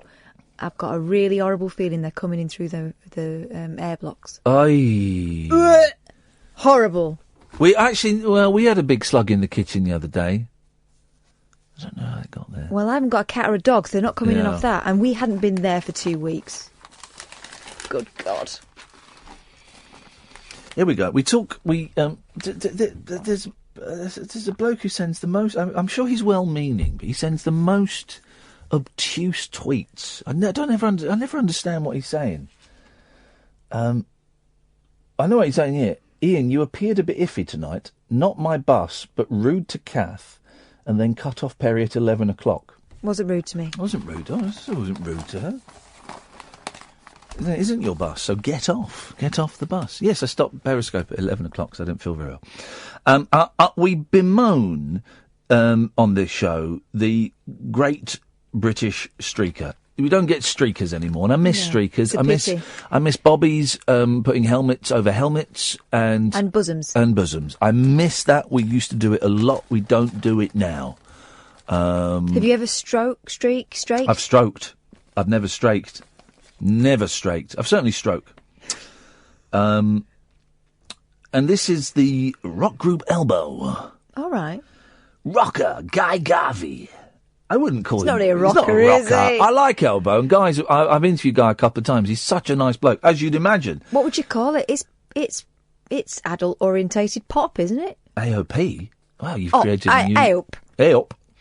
Rocker Guy Garvey spares a naked gatecrasher from getting the elbow, clever, by leading him in what you could call a soxtrot. The singer, 43... pulled the streaker from... So basically, someone's gone to an Elbow gig and streaked. I mean, that's... Wow, rock and roll! Rock and roll! He's got his socks on, though. Oh, nudist. British. Nudist, then. But brilliantly, guy's having a little dance with him and even grabs his bum. Look. I like that. I respect that. You don't get... The 70s and 80s were full of streakers, and it was mainly cricket. And I would imagine it was cricket because it's so boring. Mm-hmm. It's just so dull. You've got to do something to liven it up. Also, here's the thing. Yes. They're there all day Yep. on the beer at cricket. This is the thing, right? And I think that's why cricket, rugby, that's why you'll get that. Yeah. It's all lads together and the bums are going to come out. Here's another thing you don't see very often these days. Yes. Moonies. What? Moonies. Now People what- pulling moonies. Oh, I thought you meant the religious... Well, them too. People getting married in football stadiums. That was the Moonies, wasn't it? Like Yeah, it 20,000 people getting married. That didn't know each other. And it was always, she ran off with the Moonies. Do you remember that? Oh, she ran off with the Moonies. Are they still a thing, the Moonies? What were they? Were they Korean? I think they might have been Korean. They were, I think. That would explain a heck of a lot, wouldn't it? Wouldn't it, really? Do you reckon there's going to be a nuclear war? Bomb him. Eventually. Bomb him. I say bomb him. What, now? Yeah, I do, actually. I think we should bomb him. I was listening to the radio, Yeah. and you were listening to the same one. Yeah. I'm hoping you were paying more attention. Were they saying that they're bomb rich but science poor, and that they're not very good at testing them and keeping them in a safe situation? Yeah. I didn't realise they were poor. I thought they were all loaded. Who? The North Koreans. I thought they were loaded. What, the people that live there? No, they live in poverty. No, the country. No, it's not. I mean, he's probably rich. Yeah. But he's not like a billionaire. He'll be a millionaire. Right. But the country's probably skin, isn't it? I don't know. I think the country's skin. Have you been seeing on Twitter the thing about the newsreader, the female newsreader? They've got the woman in pink. No. They have one woman. Yeah. She's the state accredited broadcaster. Yeah. And she is the voice of the state, basically. Wowzers. And she's a probably 50, 60-year-old woman. Yes. In a pink kimono. And when she comes on the big screens in the public places, everyone stops and watch her. And then she does things like state announcements. So, look her up, because the way she delivers it, you don't have to understand Korean to... She started out as an actress from a poor family. Yeah. She's been doing it for years and years, and she retired a few years ago. But they bring her back for important announcements. Yeah. So they brought her back to announce the successful missile test. Yeah. And everyone stops in the street, watches it, and then claps. Yeah. Because, you've got to be careful with your Secret reactions. police, isn't it? Secret exactly. police. But you should see the broadcast she did on the event of Kim Jong-il. He's the first one, right? He was the one that died. Last one, yeah. His death. Yeah. She's yeah, and it's super dramatic. She's the only newsreader they got. Someone has to bomb him. I don't know. Is that? I don't know what. At what point is it justified? If he's flying missiles over Japan and he's got a hydrogen bomb that's 100 times stronger than the atom bomb that was dropped on Hiroshima. Here's the problem. Yeah. China's on his side. Well, China is on his side, but they're not as much on his side as they were. They know that he's nuts, but they also just do a shed load of trade with him. So there's money to be made there. I'd love to go to North Korea. I know we talk about this a lot, and you can buy trips to North Korea. I would love to go to Here's North a regret Korea. I have. Yeah. The only time I went to Cuba was during the Castro years. He was old by then. It was like 2008. And he wanted to make love to you. No. What? We got the sanitised version, and I would love to have known what real Cuba was like. We were kept in sort of tourist areas. We were always with a guide. We stayed in hotels, but they've been appropriated by the state. Yeah. So certain parts of the hotel had Secret Service men outside. Not so secret. They were talking into their lapels and doing all that stuff. Yeah. And I would just have loved to have a conversation once, an unguarded conversation with a Cuban out of their earshot, because there was so much going on there that you don't see when you're in that kind of tourist bubble. The closest I've come, Pakistan, and when we were in China was we were only in China for 3 or 4 days, and we had to get out quickly because the British had accidentally bombed a Chinese embassy somewhere, and was kicking off, and the guy we were with was very savvy. Said, "Pack your bags. We are leaving now. I've got a bulletproof car, and we're going to take." And we left. And it did kick off a little bit. There were some British journalists that I think got done in, it sounds like they murdered, that got roughed up a bit, and I think the British embassy got attacked in Beijing. And we were definitely, me and my mate James, who I went with, we were definitely, we were either chatted up by an old Chinese homosexual or he was a spy, and I think he was a spy. Might have been both. Well, he might have been, but we got stopped with this old Chinese guy, kind of in a hat and a coat, and he was asking us a lot of questions about what we were doing and where we were from, which is not the general characteristics of people there. I'm guessing they're quite reserved. Everyone's got a job there, though. We saw some people sifting dirt, so everyone's got a job. 0344 499 1000. This is Talk Radio. The late night alternative with that man, Iain Lee. There's no strangers here, just friends you haven't stalked on Facebook yet. Have never sent my picture to anyone who didn't request it. The late night alternative with Iain Lee on Talk Radio. Yes. 0344 499 1000. Good evening, John. Hello there, how are you? Good, thank you, John. What have you got for us this evening? I was at the Elbow gig on Saturday and saw the Naked Man. Hey, oh, well done, mate, well done. Oh, well, give us the inside gossip then. Was it someone you knew? No, it wasn't anyone I knew, no. But I just wanted to share in the pleasure that you found from it, that we haven't seen one in a while, and it was nice to... You were there at an historic moment as a little bit of retro streaking happened. So how did the thing that worries me about streakers is where do they leave their clothes? Because you've got to leave it with someone you trust, otherwise you're going home naked.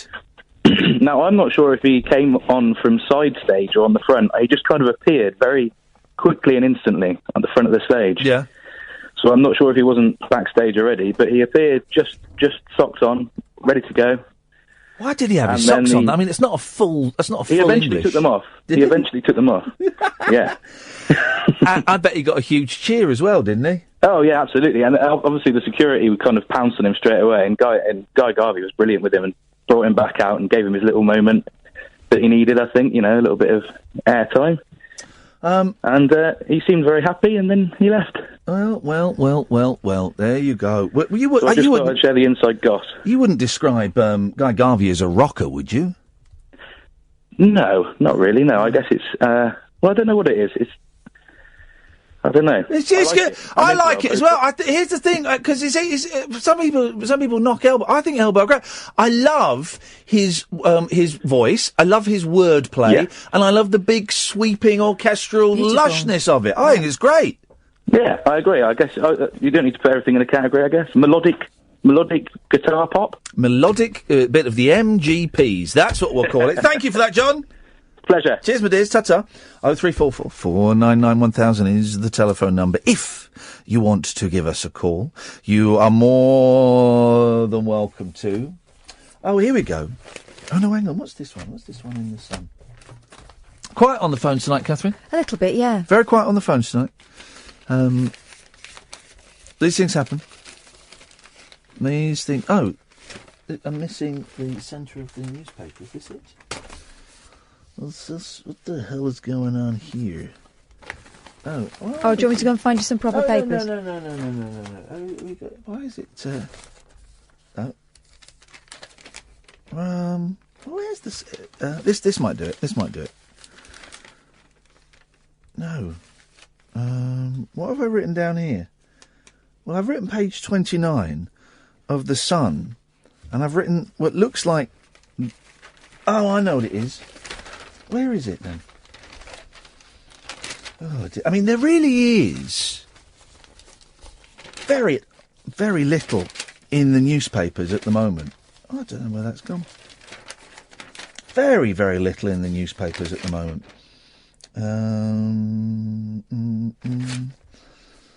See, Scott Mills is dating a new man. Oh, good for him. Just weeks after I started dating a new man. So once again, Scotty Botty. Oh, it's gone. I don't know. What do we do with the rest of the show, Catherine Boyle? What do we do with the rest? An hour and a quarter of the show to go. There's some stories in the newspapers. I'm going to be honest. They're not gold. No. They are not golden. Which metal would you say they were? Copper plated. Oh dear. And not many phone calls. Let me just have a little think, okay? The next hour and a quarter is either going to be some of the greatest stuff we've ever done, or it's going to be an absolute blooming car crash. Either way, I'd listen to it, whatever it's going to be. I would listen to it, but I'm just thinking. I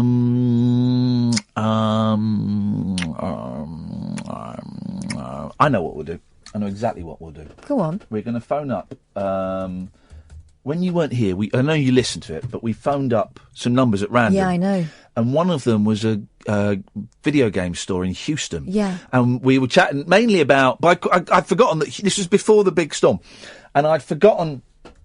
that there was a big storm coming. So we mainly just chatted about retro video games, and then we joked about the hurricane. Yeah, he that said was coming. It rained a bit, but not. Yeah, not a and he lot. said it was the day before. 'Cause it was on we spoke to him on the Friday afternoon their time, and he said it's due to come tomorrow, but we think we're going to stay open. Now, of course, you couldn't stay open. Now, here's the thing, dear listener, I do need your help on this. Because I can't... There are quite a few retro video game stores in Houston, and it'd be really nice to get the same one. So I need your help on this. You can either call in or you can tweet me. This isn't, I'm not doing this to generate calls. If you want to tweet me. Can you remember, dear listener, the name of the video game store, and ideally the name of the young man we spoke to? He was about 24 years old. I want to say something, it was like Julie... Hang on, here we go. Dom might know. Dom? Yes, boss. Do you you are, of course, run the excellent, if slightly freaky, at Iain Lee Quotes, and you've made it your life's work to listen to everything I've ever done and report on it. It's like a little window time machine, a window to a bygone era. I see myself as a diary, a living diary. Wow. One of the posts I wrote today was, you started a diary 7 years ago. Yeah. Saying, I want to remember when I went to see Kick-Ass, did I have nachos and Revels, and that's why I started a diary. Well, and let me tell you, I have no idea where that diary is. It certainly didn't go much beyond that, as they often don't with me. But I genuinely, I appreciate all of the weird work that you do. But do you remember? Were you listening to this show when we phoned up Houston? The Games Place. Yeah. Do you remember what the Games Place was called?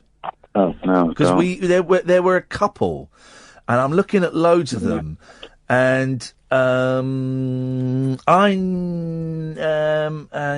on a minute. So what date? Can you not? Go on. Yeah, look at the date. Look at outgoing calls. Yeah, I don't think we have that technology to do that here. I tell you what I'm going to do is I'm going to look at my history on my computer. Oh, I think I've cleared it all. Oh. Yeah, suspicious. Well, you've got to do show all history. Yeah, I think I cleared it all. That's the thing. This is the age we live in. This is the age that we live in. Because I want to phone them up again. Retro game Houston.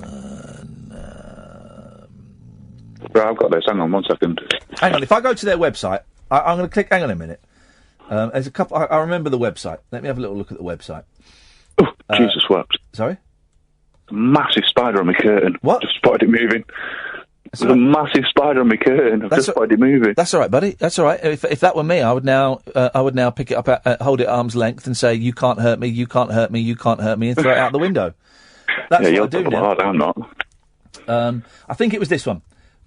It was. I'm pretty darn sure it was this one. What the hell are you doing there? What do you think I'm doing? Or was that the spider? With his boots on. It's not a former spider. Josiah, thank you, Matthew Stevenson. Josiah from Game Over Videogames. Thank you. Game Over Video. I've got them. Where's the phone number, guys? Houston. Gonna go to Houston. I don't want to go. Oh, they got loads of branches. What? Yeah. Game Over. Right, hang on a minute. Game Over Video Houston. It was Josiah. Of course it was Josiah. Here we go. Game Over Houston. Got it. Right. That's. They got 2 branches in Houston. Let's give them a call. Stay there, Dom. Let's 00. What is it for America? 1? Yeah, 1. 001 713 66. Let's try. There we go. Thank you, Matthew. Matthew Stevenson runs the Rabbit Hole YouTube channel. He's the guy is a genius, and I prefer him over Dom, if I'm honest. No, I don't blame you. I do as well. I prefer Catherine over you. Oh. Gonna start Catherine. Shut up, because if they answer and they hear us arguing. Thank you for calling Game Over Videogames. It's Michael speaking. How may I help you? Hey, Michael, is Josiah there? No, unfortunately, he's off today. I'm sorry. Hey, listen, let me introduce myself. My name is Iain Lee. I spoke to Josiah a couple of weeks ago. He may have mentioned it. We're broadcasting live on British radio, on Talk Radio. And we spoke to Josiah the day before the big hurricane hit Houston, and I just thought we ought to just check in and see how Game Over Video Games was doing, how you guys were doing, and also how kind of the area is doing. Oh, no, we all fared well in this particular area of town.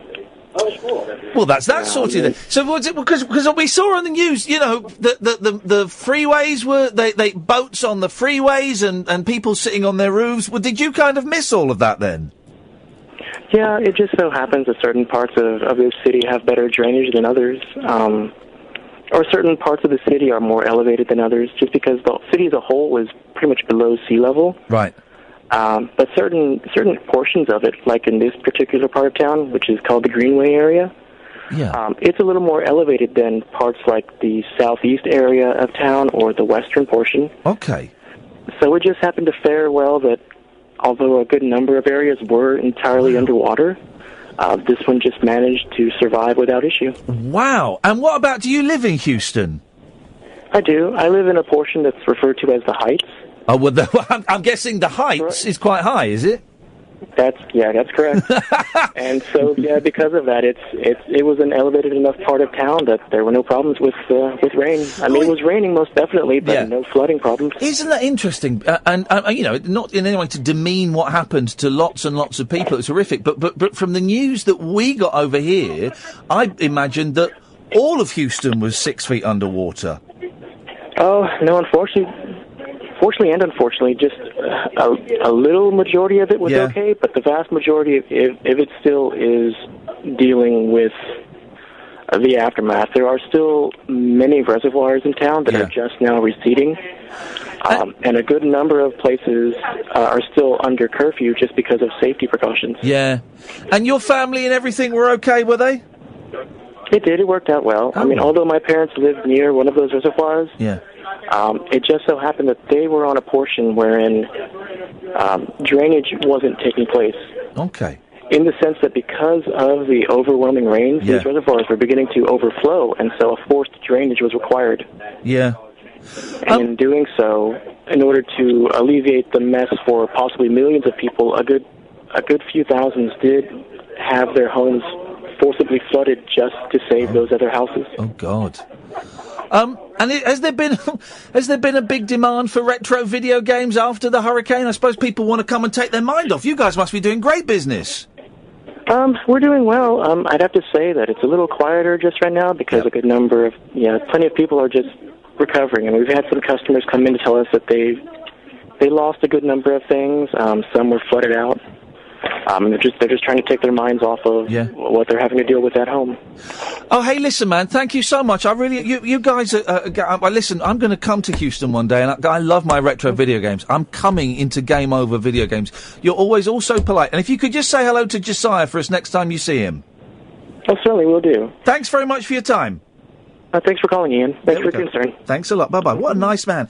What, aren't they the nicest people? It's incredible, isn't it, the way they pick up, and it's like, yeah, okay, you're on the radio. There's none of that, oh, I've got to check with my boss, oh, put the phone, oh, no, I can't do that. Yeah, no, just, fine.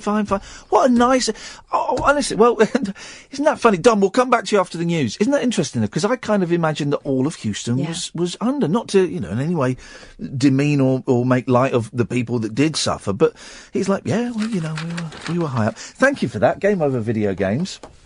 They're my kind of people. I told you I speak fluent geek. Don, we'll come to you in a bit. 0344 499 1000. This is the late night alternative. This is Talk Radio.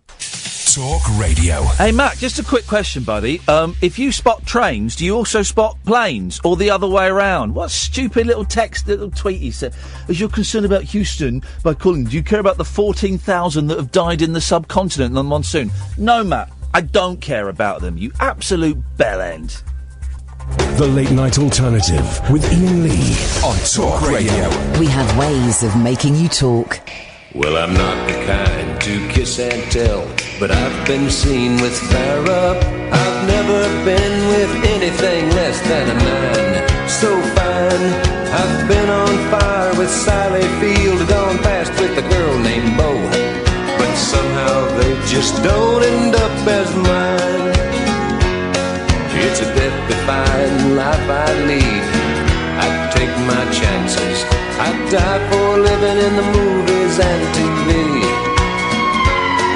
But the hardest thing I ever do is watch my leading ladies kiss some other guy while I'm bandaging my knee.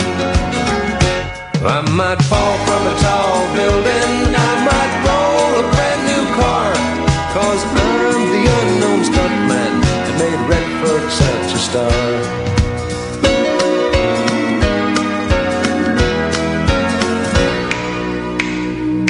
I've never spent much time in school, but I taught ladies plenty. It's true, I hire my body out for pay. Hey, I've gotten burned over Cheryl Teague's, blown up for Raquel Welch. But when I wind up in the hay, it's only hay.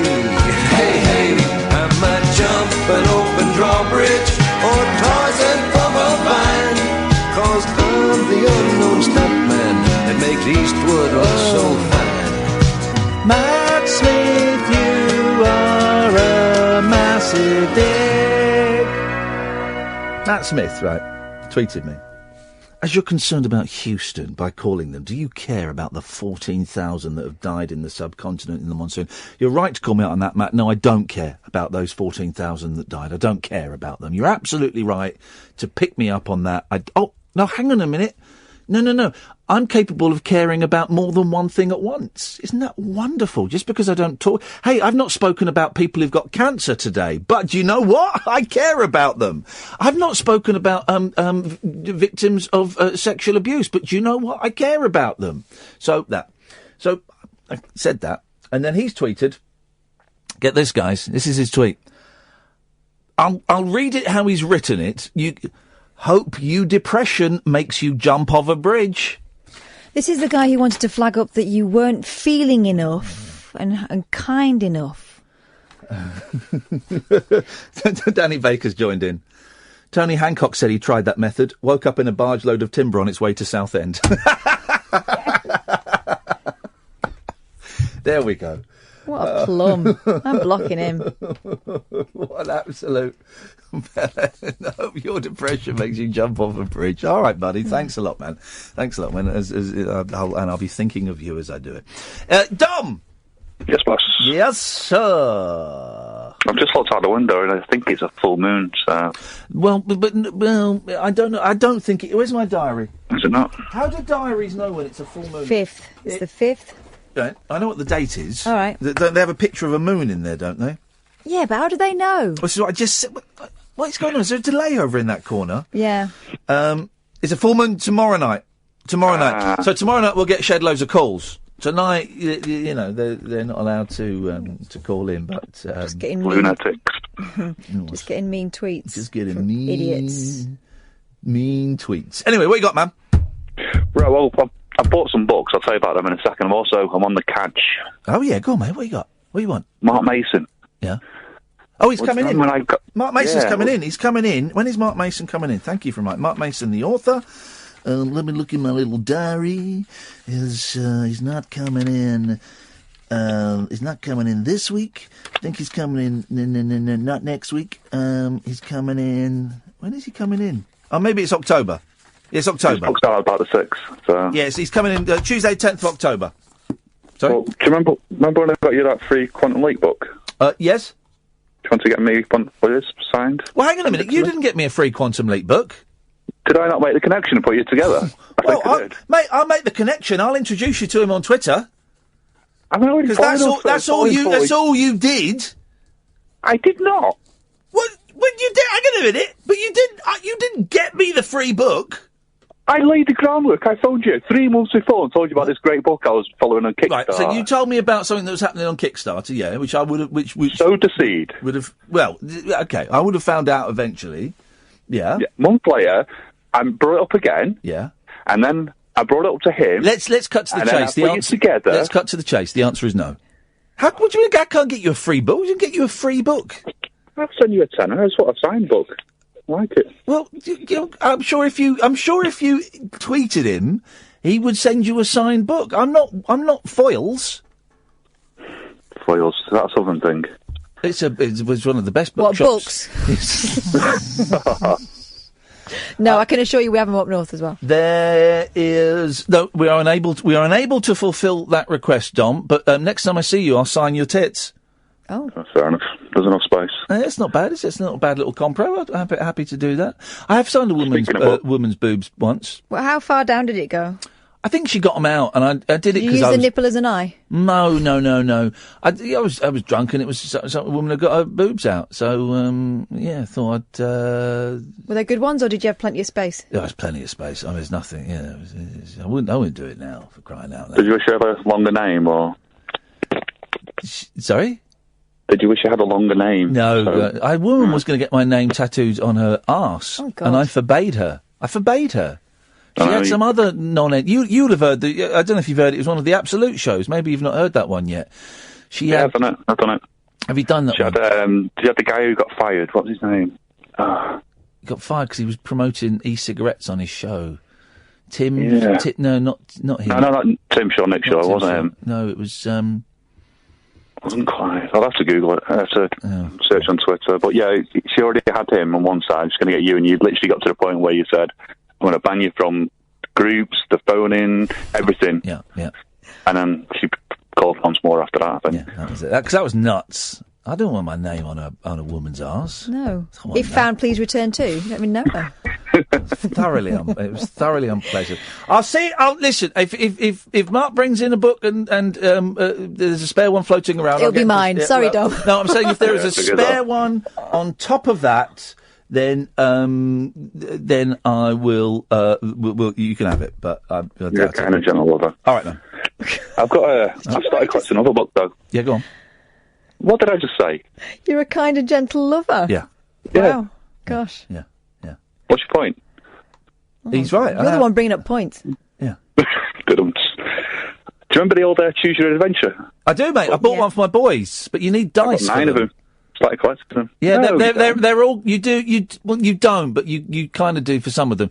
But they are bringing them out again soon, like re-skinned. No, I don't agree with that. I've seen other versions of the same books as well, like reissued. And no, I'm quite seeing the originals. I was going to ring up the other night and when you had 1 caller per hour. Yeah. And see how many we could get through. I had to. I was hosting an awards ceremony for video games because Ian Livingston, half of the people that wrote those books, is like a big games designer now, and I had to introduce him on stage. What a thrill introducing Ian Livingston on stage of all people. Was that before you got blacklisted by Sony? Yep. That was before those dark days. Yes. Excellent. Okay, well, if you ever want to do one of these books, I'm here, and I've got 9 so far. Thanks very much indeed for calling. Let's go to Matt. Good evening, Matt. Hello, Matt. What are you wearing? Oh. Sorry? What are you wearing? I'm wearing jeans and a very dirty T-shirt because I've got my tapas all down it. Ooh, dirty boy. I was just trying a thing I remember you saying the other night about maybe turning your show into a sex chat line. And, but you can't give me some warning. That made us all shrink. I also thought that you were supposed to be the one doing the sexy talk and the listener was supposed to be the punter. Yeah. Not the way no, around. that's boring. No. You have to have the listeners calling in and doing the sexy talk and seeing the first one to get Ian to... Anyway, moving on. God, I don't want to see that. No way. You wouldn't have to see it. Well, I would. I'm sitting opposite. Hear it. Well, it'd be under the table. What? God. Moving on, I was just interested to introduce, probably a bit late in the day, a potential topic. I've read today that natural selection is causing Alzheimer's and asthma to become less prevalent in humans. Yes. And so I wondered what other traits you would like to see natural selection get rid of, apart from people calling in with stupid phone calls. Traits? Yeah, other personality traits or other predilections towards illnesses or other anything in human nature. I'd like an end to cancer. Yeah, that'd be good. And I'd like world peace. Yeah, but can you naturally select for world peace? Well, is Alzheimer's a trait? I think it's a genetic trait. So if you have the genes, yes. Yeah. But then surely all diseases. Well, yeah, I suppose so. I hadn't thought about that. No, because you can't. All horrible diseases that kill people and weaken them. And what if you could only choose 3? There we go. All right. Well, so you just want us to list some really horrible diseases? Not necessarily. There could be other fun diseases. Fun diseases. Fun diseases like MS. Favourite diseases. I've got some other things. Yeah, what about smelly feet and snoring? There we go. Catherine's turned. What she's done is she's a producer. She has turned this around into a fun topic. Yeah. We can all have a little bit of fun with. Yeah, because we all know someone who's got... I mean, there was one lad who was in my class, you could smell his feet through his shoes. Really? Yeah. Smelly breath, though. Someone who's smelly breath worse than smelly feet. My mouth gets a bit ripe from time to time. Yeah, but like probably when you're on the tube and you can smell the person sort of 3 or 4 people down from you because he's breathing through his mouth. Yeah, that's unpleasant. I used to work with someone like that, and I sent a message about him to Justin him. Dealey. You sent it to him? No, he's not there anymore. I sent it to him by accident. Yeah. And I went, can anyone else smell? Oh, you sent it to him. And I sent it to him and he was like, yeah, it's terrible, isn't it? I thought, it's you. Ooh, that's unpleasant. I once sent an email to someone who was going to get sacked about him getting sacked. Oh, no! And there was like 5 of us in an office. It was really mean, actually. It was at another radio station. It was really mean. And we were all kind of messaging each other, sort of slagging this guy off. And then I said, well, his show is terrible. He won't be here for much longer. And I sent it to him, but he'd gone to the toilet. So I managed to get on his computer and delete it. Oh, man. And let that be a lesson. Yeah, it was. It was a real lesson. We're mean people we were. Mean Everyone people. does it sometimes and we shouldn't. Yeah. I was showing That's off. the thing with email, it makes it so easy just to say things that you don't think about before you... It's like Twitter now, you just click send without really thinking what you're saying. Never write an email in anger, or if you do write it, certainly do not send it in anger. Yeah, that's very true. Now, you taught me a good lesson, Ian. You taught me, because, sometimes people do things that annoy you, and you need to say it to someone. Yes, I've you said do, it to Catherine. you. Right, okay. Write the email. Yeah. And then delete it. Don't send it. Well. So it's just out. I did that 3 or 4 times with my ex-father-in-law. Wrote him some fairly stern emails, sort of explaining how I felt about his behaviour, and then didn't send them. Wish I had now. But there you go. Oh. Well, it wouldn't have made any difference now because he's my ex-father-in-law. It would have been nice to have had that tiny little pleasure. The thing is, I don't think emails... I don't think they bring anything to a conclusion. I think a conclusion can only be reached, ideally face to face, But at the worst, it's got to be on the phone. You've got to be speaking to the person. You certainly can't bring a conclusion via texts or emails. Or through lawyers. Well, no, well, yeah, through lawyers. But you've got to, what I have learnt is if I've got something that I feel has to be said, choose discomfort over resentment, I only get rid of that resentment if I've done it face to face or if I've done it on the telephone. Here's another thing. You know that moment when you walk away from a conversation, you think, I should have said this, that would have shown them, right? Yeah. On the rare occasions I have said that, I've regretted it. Yep. Because it's never... You think it's going to make you feel better. It doesn't. Yeah. It doesn't. It makes you worse than them, actually, some of the time.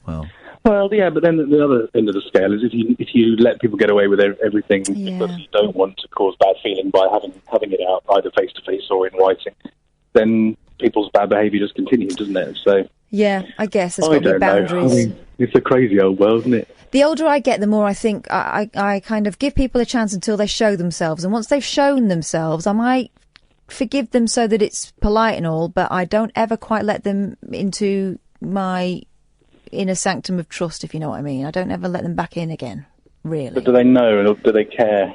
That's the thing. They have to. My philosophy is that people need to be. Do they have to know? Fully aware of what they've done and why. Do they have to suffer? Not suffer, but they've got to. There's no point in sort of just having the minor satisfaction of knowing that you're not necessarily best of nature them anymore. If they don't even realise that, if they've done something atrocious, then.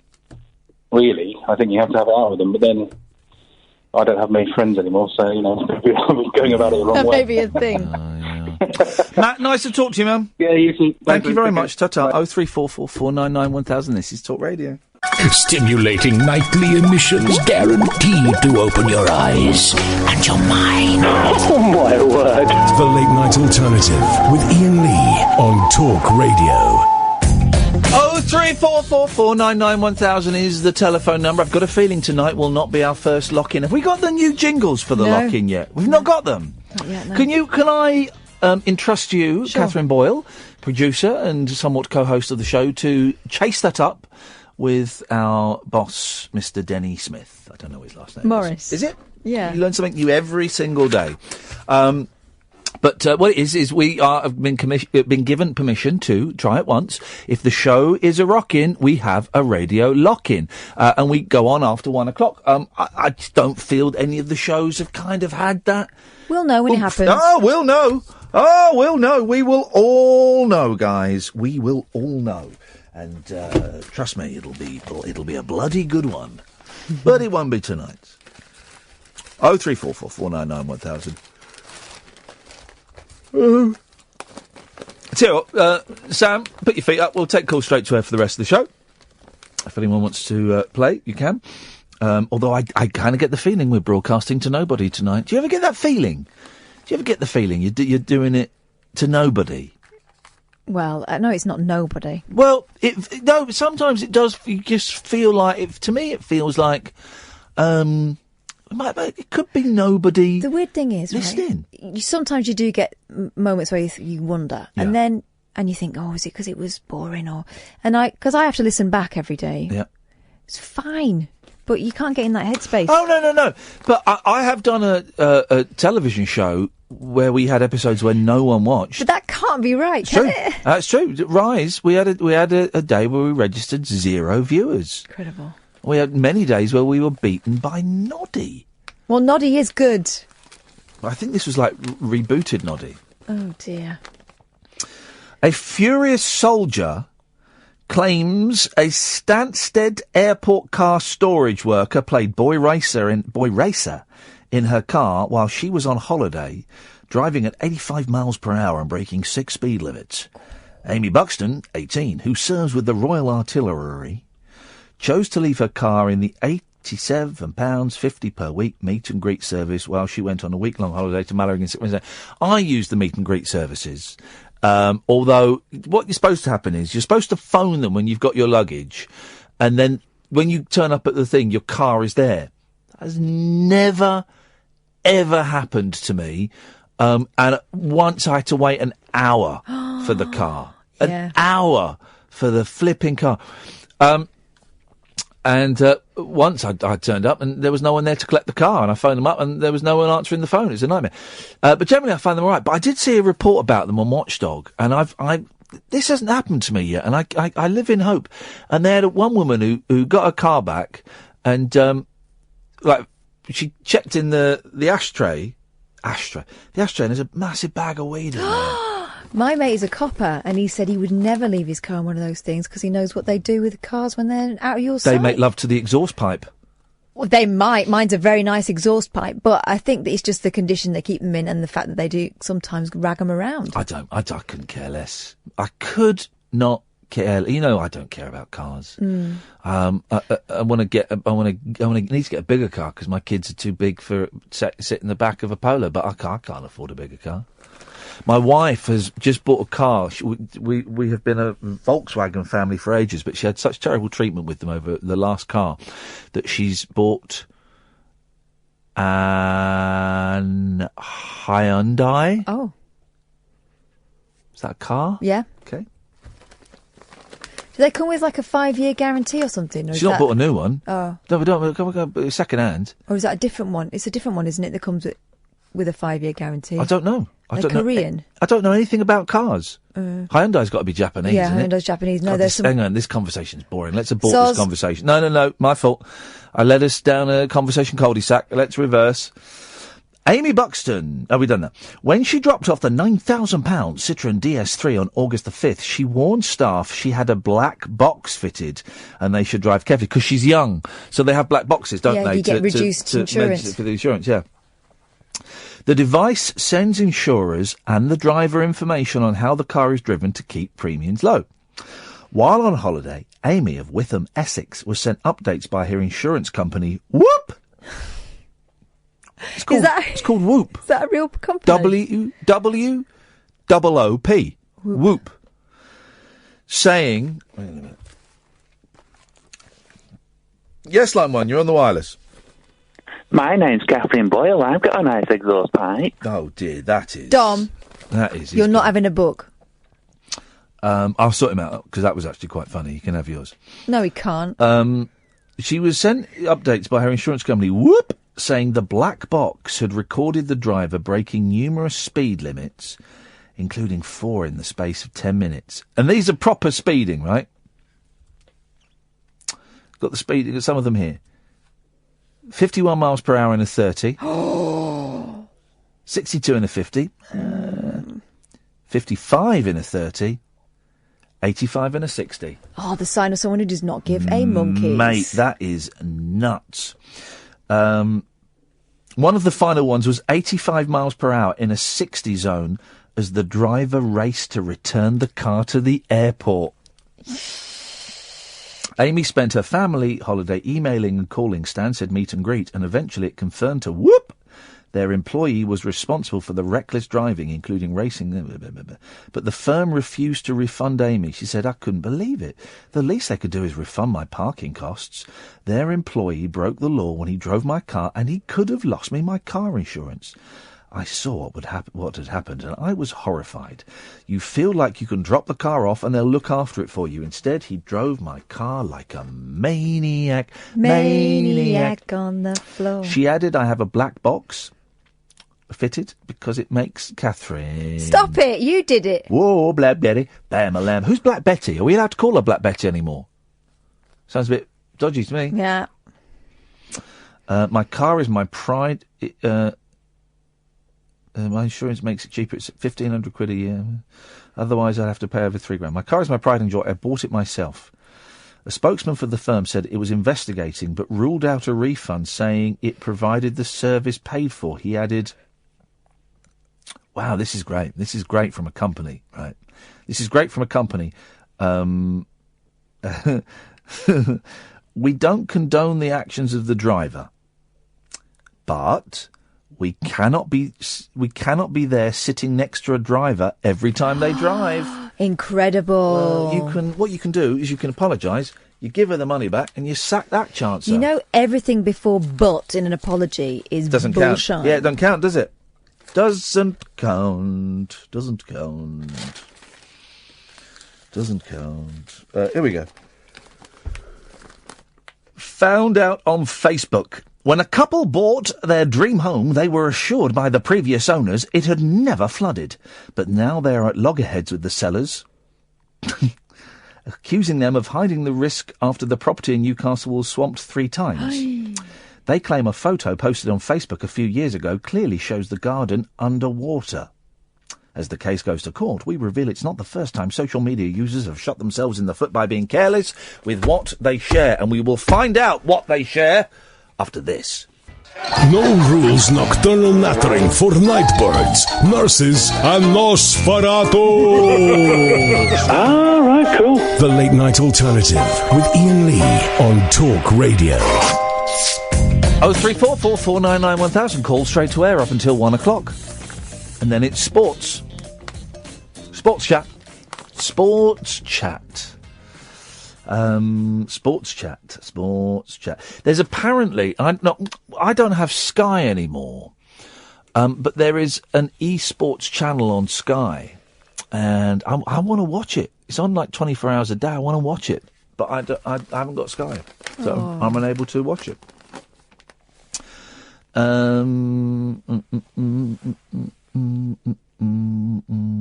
It didn't require the sleuthing powers of... So these are idiots on Facebook, right? It didn't require the sleuthing powers of Sherlock Holmes to track down one bungling burglar. Oh, this is great. 03444991000. After breaking into a home in St. Paul, Minnesota, Nicholas Wigg took the opportunity to check his social network page. So he broke into someone's house and then went on their computer, using the victim's computer. Idiot. However, the 26-year-old forgot to log off before fleeing the crime scene. He didn't nick the computer. And was soon apprehended. But that's incredible. It's two things any self-respecting burglar would not do. Yep. You don't do that, and you don't leave the computer behind, surely. Bigamist Brian Frey. Bigamists are always getting caught out on Facebook. Well, here's the thing: if you're going to marry multiple people, don't post pictures anywhere. The problem is the other wife doesn't know. Yeah, that's true. Bigamist Brian Frayne. Oh, that's interesting, because in one name it's IA, the other name it's AI. It's almost like a palindrome. Isn't it, caller?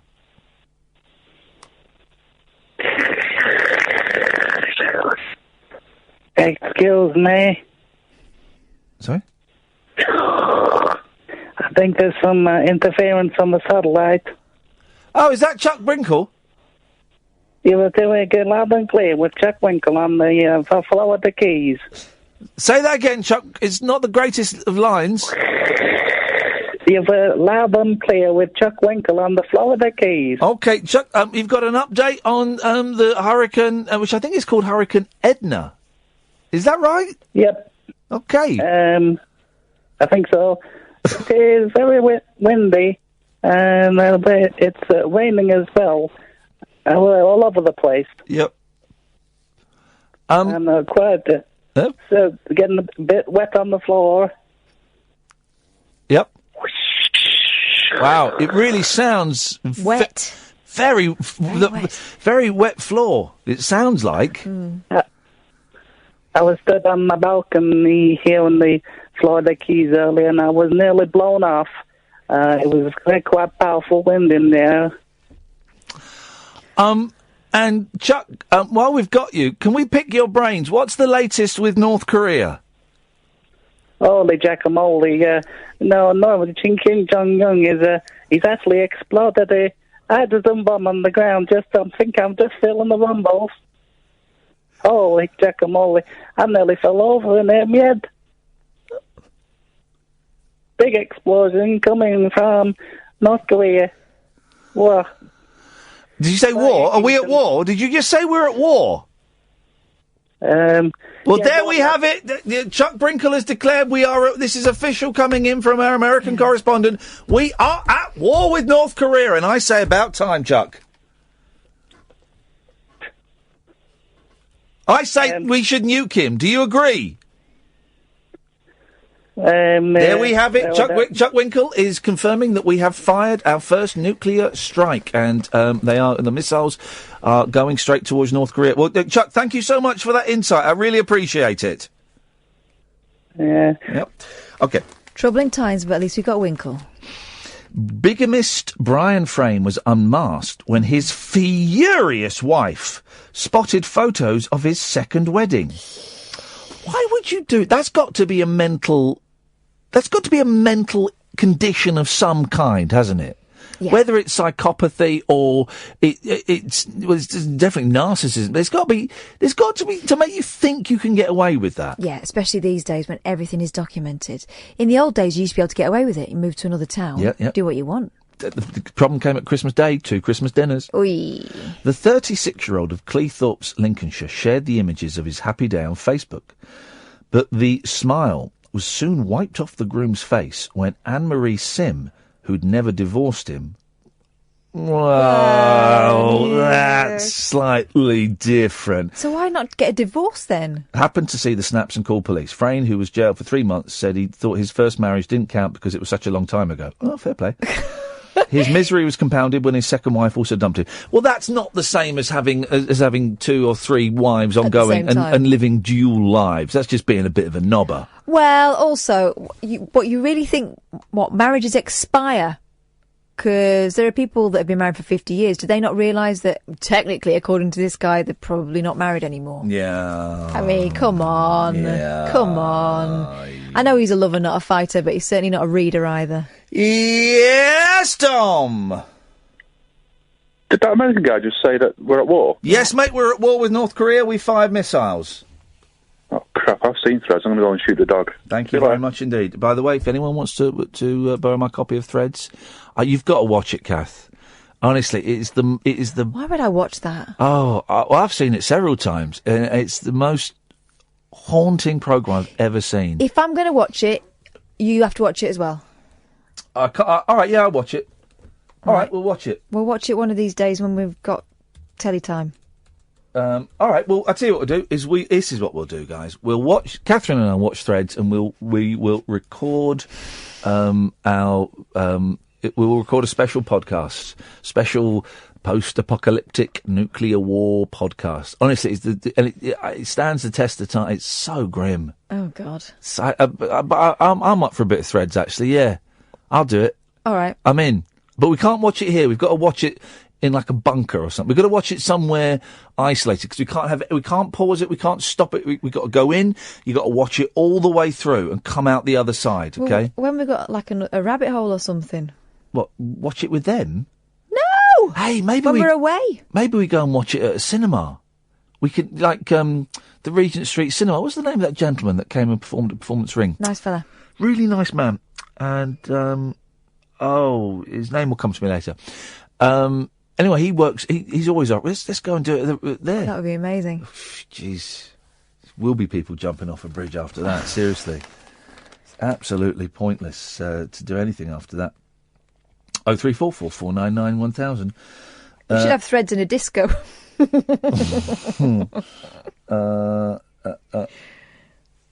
Former head teacher Patrick Snay was delighted after he successfully sued Gulliver Prep School for age discrimination. It was agreed that his compensation package must remain confidential. Right. But his daughter couldn't resist bragging about the £60,000 windfall. Oh, they're Americans.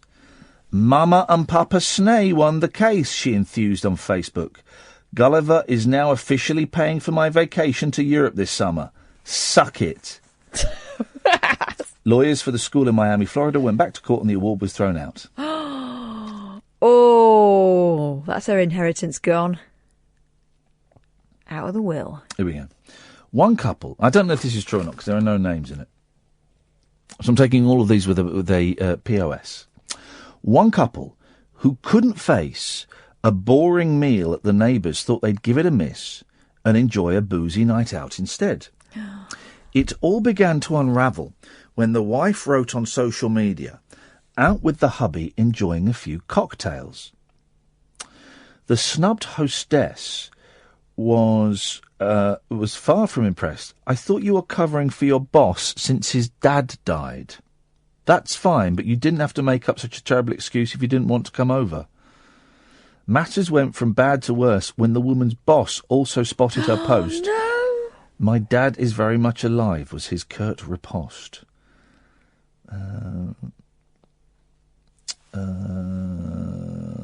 An internet salesman claimed the sunglasses he was offering were brand new in box and never worn. Oh, I've seen this one, and he's wearing them in his profile picture. Yeah, he neglects to change his profile picture, which showed him wearing them.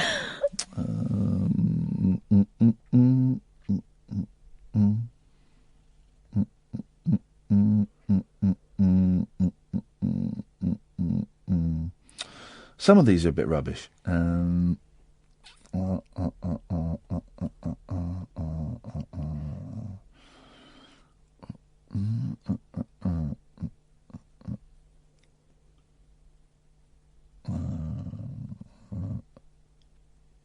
They're all rubbish. The first few are good and they're all a little bit rubbish. 03444991000. This is Talk Radio. A star-crossed soapbox for sailor boys, stable girls, I'm on the edge. and stripper grands. It depends who you're with and it depends on the situation. Late night speech radio with a difference. Thank you. The Late Night Alternative with Iain Lee on Talk Radio. There we go. Call straight to air for the last 10, 15 minutes of the show. 02. No, hang on. 02. What? I don't know any numbers that begin with 02. Let me try again. 0344 499 1000 is the telephone number. 0344 499 1000 is the telephone number if you want to give us a call. Let's have a little look, see what I've got in here. Yes, line 1, you're on the wireless. Good evening. You all right? I'm all right. Right, go on then. You've obviously beaten me in the poll. Do I have to rechange my name? Here's the thing. I'd forgotten all about the poll, but you have... let me just click on the poll. Let's see what the results are. Hang on. Kyle added an S to his surname. So did Kyle Rickards. Change his name or not? 47% say yes, you did change your name. 53% say no, you just pluralised it. Oh God, it's Brexit all over again. Buddy, you can keep the name, but you just have to stop spreading this fake news that you changed your name. I just hate it when you win. That's what really bugs me more than anything. I hate it when you win. Yet you keep coming back and playing more games. And that sigh there from Kyle is pretty much why we don't get many listeners, because they're all at home sighing like that every flipping night. Kyle, you keep your name, buddy. You keep it. Go on. It's Thanks, yours. Ian. You keep Cheers. it. Thanks, man. High fives all round. You see, we ended on a nice note there. Yes, line 2. Hello, mate. How are you? Very well, thank you. Oh, God, it's your boyfriend. Mine? Yeah. I've got a question for Kath, anyway. Of course you have. Are you drunk? You're slurring more than normal. Oh, sorry, I'm a bit cream-crackered. I'm going to bed in a minute. Oh, God. Tired voice. Listen. Yes. Brownie points. Yes. Why are they so hard to earn, so easy to lose, and you can never cash them in anyway? Hey, he's read that on a tea towel somewhere. Thank you very much. Thank you very much, Paul. He's read that on a tea towel, hasn't he? Yeah. A really old one. Netflix and DVD box sets are killing off the novel. What? No, they're not. Well, according Fake news. to best-selling author Robert Harris. Oh. Harris, who wrote Pompeii, Enigma, and Fatherland, I would suggest he needs to include more than one words in his titles. Didn't all those things become TV series, films? Slick television series are pushing novels out of the limelight. The author said books had moved away from a central position in culture. I'm bringing it back, guys. I'm bringing sexy back. I'm going to write a book, God damn it, and it's going to, that'll teach them. He told the BBC's, let's just take this call. Hello, line 1. Hi, Ian, it's Nelson from the Norfolk. Hey, Nelson, how you doing, man? Right, Get his right. Who is? Put the phone down. Find out that guy's number. Get me his number. That is. It comes on a withheld note. How can we stop that happening? I don't know. Every time. Tried tracing him. Every flipping time that bloke does that, it really winds me up. I'm going to find. Everyone else. I'm not talking to you, Nelson.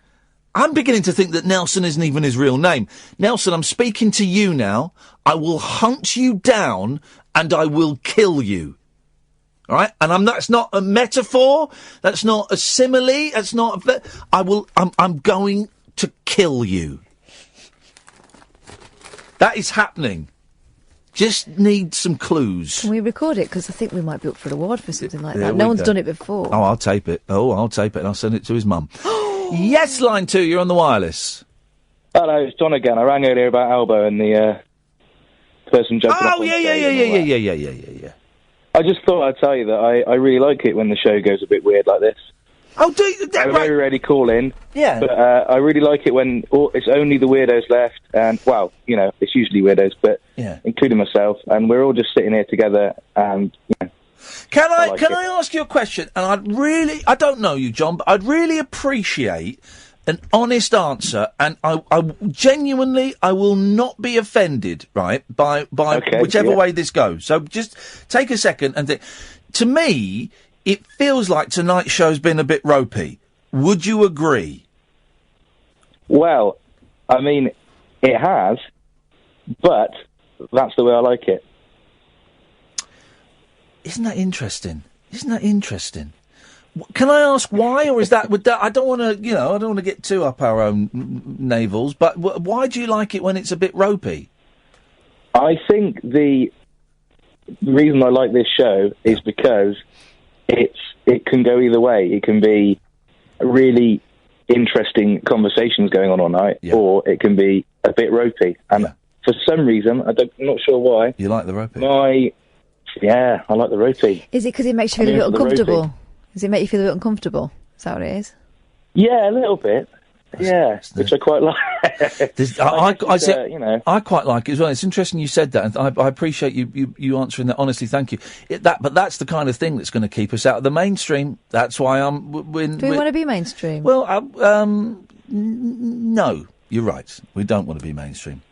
Well, maybe eventually, maybe you can have one mainstream show, which is bells and whistles and hot topics and all that. We've done that, and people were furious. Yeah. People were furious. Well, he did. And then you can keep a little late night segment somewhere. Don't tell anybody about it, and as a little listen, and we'll get a bit ropey. John, thanks for calling in, man. Nice to talk to you. Pleasure. Cheers, my dear. Right, there we go. Because of course I'll go home tonight and say, "Oh, the show was awful. It was an awful show." Yeah. And I'll feel terrible about it, and then I'll have a look at it tomorrow for the podcast and go, "Oh, that was funny. That was quite good, and I like that bit." He told the BBC's Today programme the box set, which takes 10 or 12 hours to view a series, is in a way about the same length of time it takes to read a novel. My impression is that these series are pretty sophisticated, and it seems they are in many ways our modern novel. They're more central in our culture. You hear more people talking about Breaking Bad than you do about a novel. Yeah, but that's rare. Oh, he's not saying... This is rubbish. He's not saying this at all. When you listen to what he's saying, he's just saying that this is John Lennon saying the Beatles are bigger than Jesus. That's all he's saying. He's not knocking. I'm not knocking religion or Jesus as a person or Christianity or whatever you want to say. I was just saying that more kids listen to the Beatles than go to church on a Sunday. That's almost a direct word for word quote of what he said. And there were moments in there that were quite good.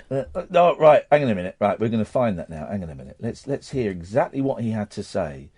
I'm not knocking Jesus as a person or religion as a thing or whatever it is you want to call it. I'm just saying, that more kids listen to the Beatles than go to church on a Sunday. Right, hang on.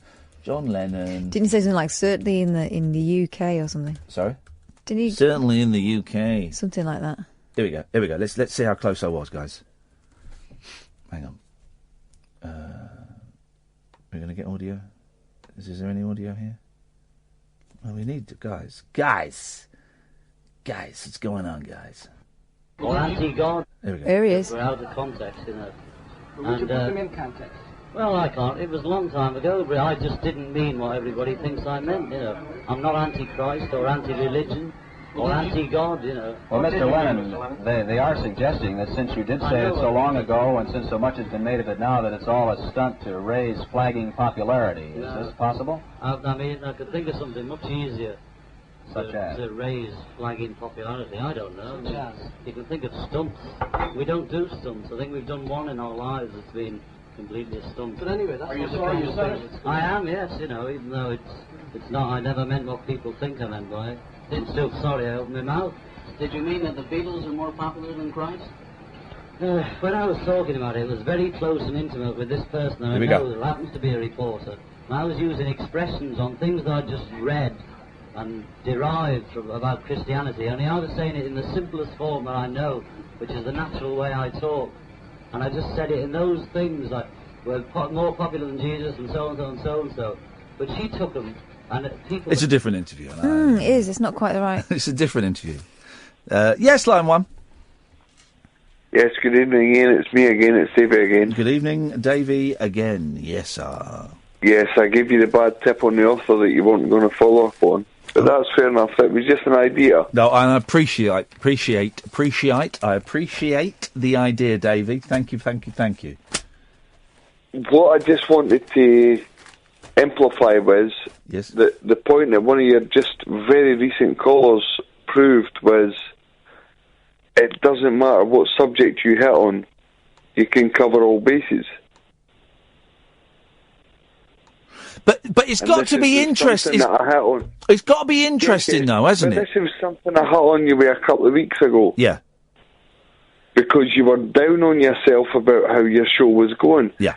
But the other point of that you've got to remember as well, Ian, is as much as your show's very influential to certain people, you're only on either internet or DAB radio. Yeah. And when I say influential, I mean to yourself as in the ratings, the Raja paper that you always talk about. And you're talking about mainstream radio as well, right? It's DAB radio that talk radio is on. For me,